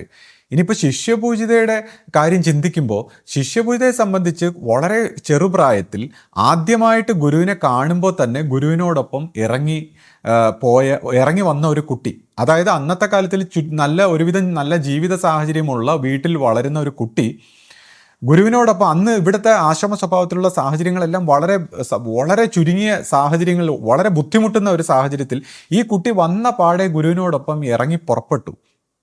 അതിനുശേഷം ഗുരുവിനോടൊപ്പം ജീവിക്കുന്നു, ഒരുപാട് പലതരത്തിലുള്ള കഷ്ടതകളും ഒക്കെ ഉണ്ടാകുന്നു. അതിനുശേഷം ഈ കുട്ടിയെ കൊണ്ടുപോകാൻ അവരുടെ രക്ഷകർത്താക്കൾ മാക്സിമം ശ്രമിക്കുന്നു. എന്നിട്ടും ഈ കുഞ്ഞ് ഗുരുവിനോടൊപ്പം തന്നെ അവസാനം വരെ നിൽക്കുന്നു. അപ്പോൾ ഈ കുട്ടിക്ക് ഉണ്ടാകുന്ന ആത്മാർത്ഥത എന്തായിരിക്കും? ഈ കുഞ്ഞ് വലുതായി വന്നപ്പോൾ ഈ കുഞ്ഞ് അവസാനം വരെ ഗുരുവിനോടൊപ്പം നിന്ന് ഗുരു പറഞ്ഞു കൊടുത്തൊക്കെ പഠിച്ചു, പ്രാക്ടീസ് ചെയ്തു, തിരുത്തി, ജീവിച്ചു, പരിശീലിച്ചു, അങ്ങനെയൊക്കെ എല്ലാം കേട്ട് വളർന്നു വന്ന് സ്വന്തം ജീവിതം തന്നെ ഇതിനു വേണ്ടി ഒഴിഞ്ഞു വെച്ച ഒരു വ്യക്തിത്വമാണ്. എന്നുവെച്ചാൽ വളരെ കുഞ്ഞു പ്രായം മുതലേ ഇറങ്ങി വന്ന് ആ കുഞ്ഞു പ്രായത്തിന് മുമ്പ് തന്നെ ഈ കൊച്ചു ഇത് കണ്ടുകൊണ്ടിരിക്കുന്നു ദർശനത്തിൽ. അപ്പോൾ ജനിച്ചപ്പോൾ മുതൽ ഈ കുഞ്ഞ് ഇതിനു വേണ്ടി മാത്രം ചിന്തിക്കുന്ന ഒരു സ്വഭാവത്തിലുള്ള ഒരു കുട്ടിയാണ്. നമ്മളാരും അങ്ങനെയൊന്നും അല്ല. ഈ പറയുന്ന വ്യക്തികളൊക്കെ അവരവരുടെ കാര്യങ്ങൾ നോക്കിയിട്ട് അതിൻ്റെ ഇടയിൽ കൂടെ സൈഡിൽ ഇങ്ങനെ സംസാരിക്കാനുള്ള ഒരു രസത്തിന് ഇങ്ങനെ പറയുന്നതാണ്. അവർക്ക് എന്തൊക്കെയോ ഇങ്ങനെ സംസാരിക്കാനും പ്രസംഗിക്കാനും ഒക്കെ ഇഷ്ടമുണ്ട്. അപ്പോൾ ആ പ്രസംഗത്തിൻ്റെ ഒരു രസത്തിൽ സംസാരിക്കുന്ന, പക്ഷേ ഈ കുഞ്ഞ് സ്വന്തം ജീവിതം ഇതിനു വേണ്ടി ഒഴിഞ്ഞു വെച്ച് ത്യാഗപ്പെട്ട് ഇതിനോടൊപ്പം അവസാനം വരെ നിന്ന ഈ കുട്ടിക്ക് ഇതിനോടൊരു പ്രതിബദ്ധത ഉണ്ടാവില്ലേ? തൻ്റെ ഗുരുവിനോടൊരു പ്രതിബദ്ധത ഉണ്ടാവില്ലേ? തൻ്റെ ഗുരുവിന് വേണ്ടി മാത്രം ജീവിച്ച ആ കുഞ്ഞിനൊരു പ്രതിബദ്ധത ഉണ്ടാവില്ലേ? അപ്പം ഇവർക്ക് കുറച്ച് പേർക്കേ ഉണ്ടാവുള്ളൂ. എന്താ ഇതിൻ്റെ അർത്ഥം? അപ്പം ഈ കുഞ്ഞ് എന്തിനാണ് ഇങ്ങനെ നിൽക്കുന്നത്? ആ തൻ്റെ ഗുരു നിർദ്ദേശപ്രകാരം ഇങ്ങനെ ഒരു ഗുരുമാർഗത്തിൻ്റെ ഒരു സ്വഭാവമായിട്ട് ഒരാൾ വേണം, ഈ ഗുരുവിൻ്റെ ബോധത്തിൽ ലയിച്ചു നിൽക്കുന്ന ഒരു സ്വഭാവത്തിൽ ഒരാൾ വേണം എന്നുള്ള ഒരു ഉറപ്പിലാണ് ഈ കുഞ്ഞിങ്ങനെ ഗുരുസ്ഥാനത്ത് നിൽക്കുന്നത്. അല്ലാതെ ഇതൊക്കെ എന്തെങ്കിലും സുഖമാണ്, എന്തെങ്കിലും രസമാണെന്ന് കരുതുന്നത് നിങ്ങളുടെ മൗഢ്യമായ ചിന്താഗതിയാണ്. ഇതൊക്കെ എന്തോ രസമാണ്, ഇതെന്തോ സുഖമാണ്. കാരണം നിങ്ങൾക്ക് ഇതേപോലെ പ്രസംഗിക്കാനും എന്തൊക്കെയോ പറയാനും പ്രചരിപ്പിക്കാനും ഒക്കെ തോന്നുന്നു. ഇതേപോലെ പ്രസംഗിക്കാനും പറയാനും ഒക്കെ വരുന്ന പല വ്യക്തികളെ ഞാൻ കണ്ടിട്ടുണ്ട്. ഗുരുവിനെ കണ്ടിട്ട് പോലും ഇല്ലാത്ത ആൾക്കാർ എന്തോ ലോകത്തിലെത്തിക്കുക, അത് അവരുടെ ഒരു ഉദ്യമമാണ്. അതിലൂടെ അവർക്കെന്തോ ലോകത്തിലേക്കൊക്കെ പ്രചരിപ്പിക്കാൻ ആഗ്രഹിക്കുന്ന ചില ലക്ഷ്യങ്ങളാണ്. അത് പറഞ്ഞാൽ മനസ്സിലാവില്ല. അതുപോലെ ഇപ്പോൾ ഗുരുശിഷ്യ പാരസ്പര്യത്തിൽ വരാത്ത വ്യക്തികൾ വന്ന് പല രീതിയിലുള്ള ആശയങ്ങളും ബുദ്ധിപരമായിട്ടുള്ള തിയറികളും സിസ്റ്റങ്ങളും ഒക്കെ പറയുമ്പോൾ ഞാൻ ചിലപ്പോൾ വിമർശിക്കും. ഞാൻ വിമർശിക്കുന്നത് എന്താണെന്ന് വെച്ചാൽ, ഗുരുശിഷ്യ പാരസ്പര്യത്തിൽ വരുന്നില്ലെങ്കിൽ പിന്നെ ഇതൊരു തെറ്റായ വൈബ്രേഷനാണ്. ഇത് മനുഷ്യരാശിക്ക് തെറ്റായ ഒരു മെസ്സേജാണ്. എത്ര പാണ്ഡിത്യമോ എത്ര ഫിലോസഫി ആയാലും ഇന്ന് നിലനിൽക്കുന്ന ഫിലോസഫിയുടെ ഒരു ബാക്കി തന്നെയാണത്. അപ്പോൾ സ്വന്തം ഇങ്ങനെ ഉച്ചക്കിറുക്ക് പോലെ സ്വന്തം തലയിൽ ഉണ്ടാകുന്ന കുറേ ഭാവനകളും കുറേ തിയറികളും കുറേ കാര്യങ്ങളും ഒക്കെ വിശദീകരിക്കുന്ന വ്യക്തികളെ ഞാൻ സത്യം പറഞ്ഞാൽ എതിർക്കും. അത് കേട്ടിട്ട് ചിലർക്ക് എന്നോട് ദേഷ്യമാണ്. കാരണം ഞാൻ എന്തിനാ എല്ലാവരും ഇങ്ങനെ എതിർക്കുന്നത്, വിമർശിക്കുന്നത്? കാരണം നമ്മുടെ ഈ വാക്കുകൾ, നമ്മുടെ ആ ഉദ്ദേശശുദ്ധിയെ പോലും മനസ്സിലാക്കാത്ത വ്യക്തികളെ, ഇനിയിപ്പോൾ ഞാൻ ഈ വാക്കുകൾ മനസ്സിലാക്കാത്ത, നമ്മുടെ ഹൃദയം മനസ്സിലാക്കാത്ത, നമ്മൾ എന്ത് കാണിച്ചാലും ഹൃദയം മനസ്സിലാക്കാത്ത വാക്കുകളിലൂടെ വിലയിരുത്തുന്ന വ്യക്തികളോട് ഇനി സംസാരിച്ചിട്ട് കാര്യമില്ല. കാരണം നമ്മുടെ ഇപ്പോൾ എന്നെ സംബന്ധിച്ച് ഇവർ വിചാരിക്കുന്ന എന്തോ ഒരു അഹങ്കാരം, ഈ മനുഷ്യർ ഈ ഒരു ആധ്യാത്മിക വിഷയം മനസ്സിലാക്കാതെ എന്തോ അഹങ്കാരം. നമ്മളെയൊക്കെ സംബന്ധിച്ച് നമ്മുടെ ഉള്ളിൽ നമ്മൾ എത്രമാത്രം ശൂന്യമായിട്ട് ഈ സത്യത്തിൻ്റെ ഒരു പ്രകാശത്തിൻ്റെ മുമ്പിൽ എത്രത്തോളം ചെറുതായിട്ടാണ് ഇതിനകത്ത് ലയിക്കേണ്ടതെന്നൊരു കാഴ്ചപ്പാട് കിട്ടിയിട്ടുള്ള ഒരു വ്യക്തിത്വമാണ്. അപ്പോൾ നമ്മൾ എത്ര ചെറുതാവുമ്പോൾ ഈ സത്യം ഇത്രയും വലുതെന്നുള്ള ധൈര്യത്തിലാണ് നമ്മൾ ഈ കിടന്ന് സംസാരിക്കുന്നതെല്ലാം. ആന്തരികമായിട്ട് നമുക്ക് നമ്മൾ ശൂന്യമാണെന്നും അറിയുമ്പോഴും, നമ്മളൊന്നുമില്ലാത്തതാണെന്ന് അറിയുമ്പോഴും, നമ്മൾ ഈ സത്യം നമ്മുടെ പിറകിലുണ്ടെന്നുള്ള ധൈര്യത്തിലാണ് നമ്മൾ ഈ സംസാരിക്കുന്നത്. അപ്പോൾ ഇതിനെ അഹങ്കാരത്തിൻ്റെ മാത്രം ഭാഷയിൽ മനസ്സിലാക്കിയിട്ടുള്ള വ്യക്തികൾ ഇത് അഹങ്കാരമാണെന്ന് ധരിച്ചിട്ട് അവർ വാക്കുകളുടെ തലത്തിലാണ് മനുഷ്യനെ മനസ്സിലാക്കുന്നത്, റോബോട്ടിക് ലെവലിൽ. ഹൃദയമുള്ള, ഞാൻ പറഞ്ഞില്ലേ നേരത്തെ, ആ കലാകാരന് ഹൃദയം ഉണ്ടെന്ന് പറയുന്നത്, ഹൃദയമുള്ള വ്യക്തികൾക്ക് നമ്മൾ ഈ സംസാരിക്കുമ്പോഴുള്ള നമ്മുടെ ഉദ്ദേശത്തെ മനസ്സിലാവും. അപ്പോൾ ഞാൻ ഈ വിമർശിക്കുന്നത് എന്തിനാണ്? ഗുരുശിഷ്യ പാരസ്പര്യത്തിൽ വരുന്നില്ലെങ്കിൽ ഈ ട്രാൻസ്ഫോർമേഷൻ സംഭവിക്കുന്നില്ല. ധിക്കാരവും അഹങ്കാരമാണ് സംസാരിക്കുന്നത്. എന്ത് വലിയ കാര്യമായാലും അത് ധിക്കാരവും അഹങ്കാരമാണ്. ആ ഗുരുശിഷ്യ പാരസ്പര്യത്തിലൂടെ തന്നെ ഈ പരിണാമം സംഭവിക്കണമെന്നുള്ളതാണ്. അത് എന്തിനാണ്? ഇപ്പോൾ ഇദ്ദേഹം ആരാധനയെക്കുറിച്ച് ഞാൻ പറഞ്ഞ വാക്കിനെ അങ്ങ് എടുത്തു വെച്ച് വളച്ചൊടിച്ച്, പുള്ളിക്ക് ഈ എനിക്ക് ഇദ്ദേഹത്തെ ഇഷ്ടപ്പെടാത്ത ഇദ്ദേഹത്തിൻ്റെ ഒരു ക്യാരക്ടർ എന്ന് വെച്ചാൽ വളച്ചൊടിച്ച് സംസാരിക്കുക. അദ്ദേഹത്തിന് ചിലപ്പോൾ പലതും ഞാൻ പറയുന്നത് മനസ്സിലാവുന്നുണ്ടാവും, പക്ഷെ എന്നിട്ടും മറ്റുള്ളവരെ തെറ്റിദ്ധരിപ്പിക്കാൻ വേണ്ടി വളച്ചൊടിച്ച് സംസാരിക്കുക. ഞാൻ പറഞ്ഞു, ഗുരുമാർഗത്തിൽ ആരാധനയുണ്ട്, പക്ഷേ ഗുരുമാർഗം ഇല്ലാത്ത ആരാധന മറ്റ് ആരാധനകൾ പോലെ തന്നെയാണ്. ഗുരുമാർഗത്തിൻ്റെ ഭാഗമായ ആരാധനയ്ക്കും ഗുരുമാർഗത്തിൻ്റെ ഭാഗമായ കർമ്മത്തിനും എല്ലാ കാര്യത്തിനും പ്രാധാന്യമുണ്ട്. പക്ഷേ അത് ഗുരുമാർഗത്തിൽ അധിഷ്ഠിതമായി പോകുമ്പോൾ, ഗുരുമാർഗം ഇല്ലാതെ ആരാധനാക്രമം പാലിച്ചു കഴിഞ്ഞാൽ പിന്നെ നിലനിൽക്കുന്ന ആരാധനാക്രമം പോലെയല്ലേ ഉള്ളൂ. അതിനെന്ത് പ്രത്യേകതയുള്ളത്? മനസ്സിൻ്റെ തലത്തിൽ നിന്നുള്ള ആരാധനാക്രമങ്ങൾക്ക് എന്ത് പ്രാധാന്യമാണുള്ളത്? മനസ്സിൻ്റെ തലത്തിൽ നിന്ന്. അതുകൊണ്ടല്ലേ ഈ മനസ്സിൻ്റെ ഈ തലം, ഈ ത്രിമൂർത്തി സമ്പ്രദായം കൊണ്ട് സൃഷ്ടിക്കപ്പെട്ട ഈ മാനസിക തലം പൊട്ടിച്ചു പോകാൻ ഒരു ശക്തികൾക്കും പറ്റാതാവുന്നു. അപ്പോൾ അതുകൊണ്ടല്ലേ ഈ ഗുരുമാർഗത്തിന് ഇത്രയും പ്രാധാന്യം കൽപ്പിച്ചിരിക്കുന്നത്. എന്തുകൊണ്ടാണ്? മനുഷ്യൻ്റെ മനസ്സ് ആരാധനാ സ്വഭാവത്തിലെല്ലാം ആരാധിച്ചു വരുമ്പോൾ ആദ്യം വികസിക്കുന്നു, പിന്നെ ചുരുങ്ങുന്നു. അങ്ങനെ ഏറ്റവും ചുരുങ്ങി ഒരു ശൂന്യമായ ഒരു തലത്തിലേക്ക് വരുമ്പോൾ അവിടെ സ്നേഹം കൊണ്ടാണ് ഇത് കടന്നു പോകുന്നത്. ഗുരുഭക്തി, ജീവാത്മാവും പരമാത്മാവും തമ്മിലുള്ള സ്നേഹം കൊണ്ടാണ് കടന്നു പോകുന്നത്. അപ്പോൾ ആരാധനയും ഭക്തിയും തമ്മിൽ വ്യത്യാസമുണ്ട്. ആരാധനയൊക്കെ ആദ്യത്തെ തലങ്ങളിൽ ജീവന്റെ കർമ്മഗതികളെയൊക്കെ പൊട്ടിച്ച് പല രീതിയിലുള്ള സംസ്കാരങ്ങളിൽ നിന്നൊക്കെ വിടുവിക്കുന്നതിൻ്റെ ഭാഗമായിട്ട് ഗുരുമാർഗത്തിൽ അധിഷ്ഠിതമായിട്ട് ആരാധനാ മാർഗമുണ്ട്, ആരാധന രീതികളെല്ലാം ഉണ്ട്. പക്ഷേ ഇതെല്ലാം വ്യത്യസ്തമായ ഒരു ഫ്രീക്വൻസിയിലാണ്, വ്യത്യസ്തമായ ഒരു ധർമ്മത്തിലാണ്, വ്യത്യസ്തമായ ഒരു ചിന്താഗതിയിലാണ്. അപ്പോൾ ഈ ആരാധനകളിലൂടെ എല്ലാം ജീവൻ ഏറ്റവും വികസിച്ച് പിന്നെ ഇതിൻ്റെ കർമ്മഗതികളെല്ലാം അഴിഞ്ഞഴിഞ്ഞ് ഇത് ശൂന്യമായി അടുത്ത തലത്തിലേക്ക് ജീവൻ കടക്കണമെങ്കിൽ അത് ഗുരുഭക്തിയിലൂടെയാണ്. അപ്പോൾ ഭക്തി ഭാവനയിൽ ഗുരു സ്വരൂപമില്ലാതെ മനുഷ്യനൊരു ഫോട്ടോയിൽ നോക്കി അല്ലെങ്കിൽ മറ്റു രീതിയിലോ എന്തെങ്കിലും ഒരു സങ്കല്പത്തിലാണ് ചെയ്യുന്നതെങ്കിൽ അയാളുടെ മാനസിക തലത്തിൽ തന്നെ ആയിപ്പോവും. അതുകൊണ്ടാണ് എപ്പോഴും മനുഷ്യരൂപത്തിൽ ഗുരു വേണമെന്ന് കാലാകാലങ്ങളായിട്ട് ഇത് പറയുന്നത്. അയാളുടെ ഭാവനയിലായിപ്പോവും. അയാളുടെ ഫോട്ടോയും അയാളുടെ ചിന്ത, അയാളുടെ സംസ്കാരം എല്ലാം അയാളുടെ മാനസിക യൂണിവേഴ്സൽ മൈൻഡിൽ തന്നെയാണ്. അപ്പോൾ ഈ യൂണിവേഴ്സൽ മൈൻഡിനെ എല്ലാം അതിവർത്തിച്ച് പോകാനാണ് ഗുരു മാർഗം. അപ്പോൾ ഇവിടെ ഈ സോൾ കോൺട്രാക്ട് എന്നുള്ള രീതിയിലുള്ള ആരാധനയെക്കുറിച്ച് പറയുമ്പോൾ അത് ഞാൻ പറഞ്ഞിട്ടുള്ള കാര്യമല്ല, അത് ഭഗവത്ഗീതയിലും അല്ലെങ്കിൽ ഗുരു എല്ലാം പറഞ്ഞിട്ടുള്ളതാണ്. നിങ്ങൾ എന്തിനെ ആരാധിക്കുന്നോ നിങ്ങൾ അതിൻ്റെ കീഴിൽ നിങ്ങളുടെ ജീവൻ ചെല്ലുന്നു. അപ്പം നിങ്ങൾ എന്തിനെ ആരാധിക്കുന്നോ അതിൻ്റെ കീഴിൽ നിങ്ങളുടെ ജീവൻ ചെന്ന് നിൽക്കുന്നു. അപ്പോൾ സോളിനെ കോൺട്രാക്ട് ചെയ്യുന്നതാണ് ഈ ആരാധനാ സമ്പ്രദായങ്ങളെല്ലാം.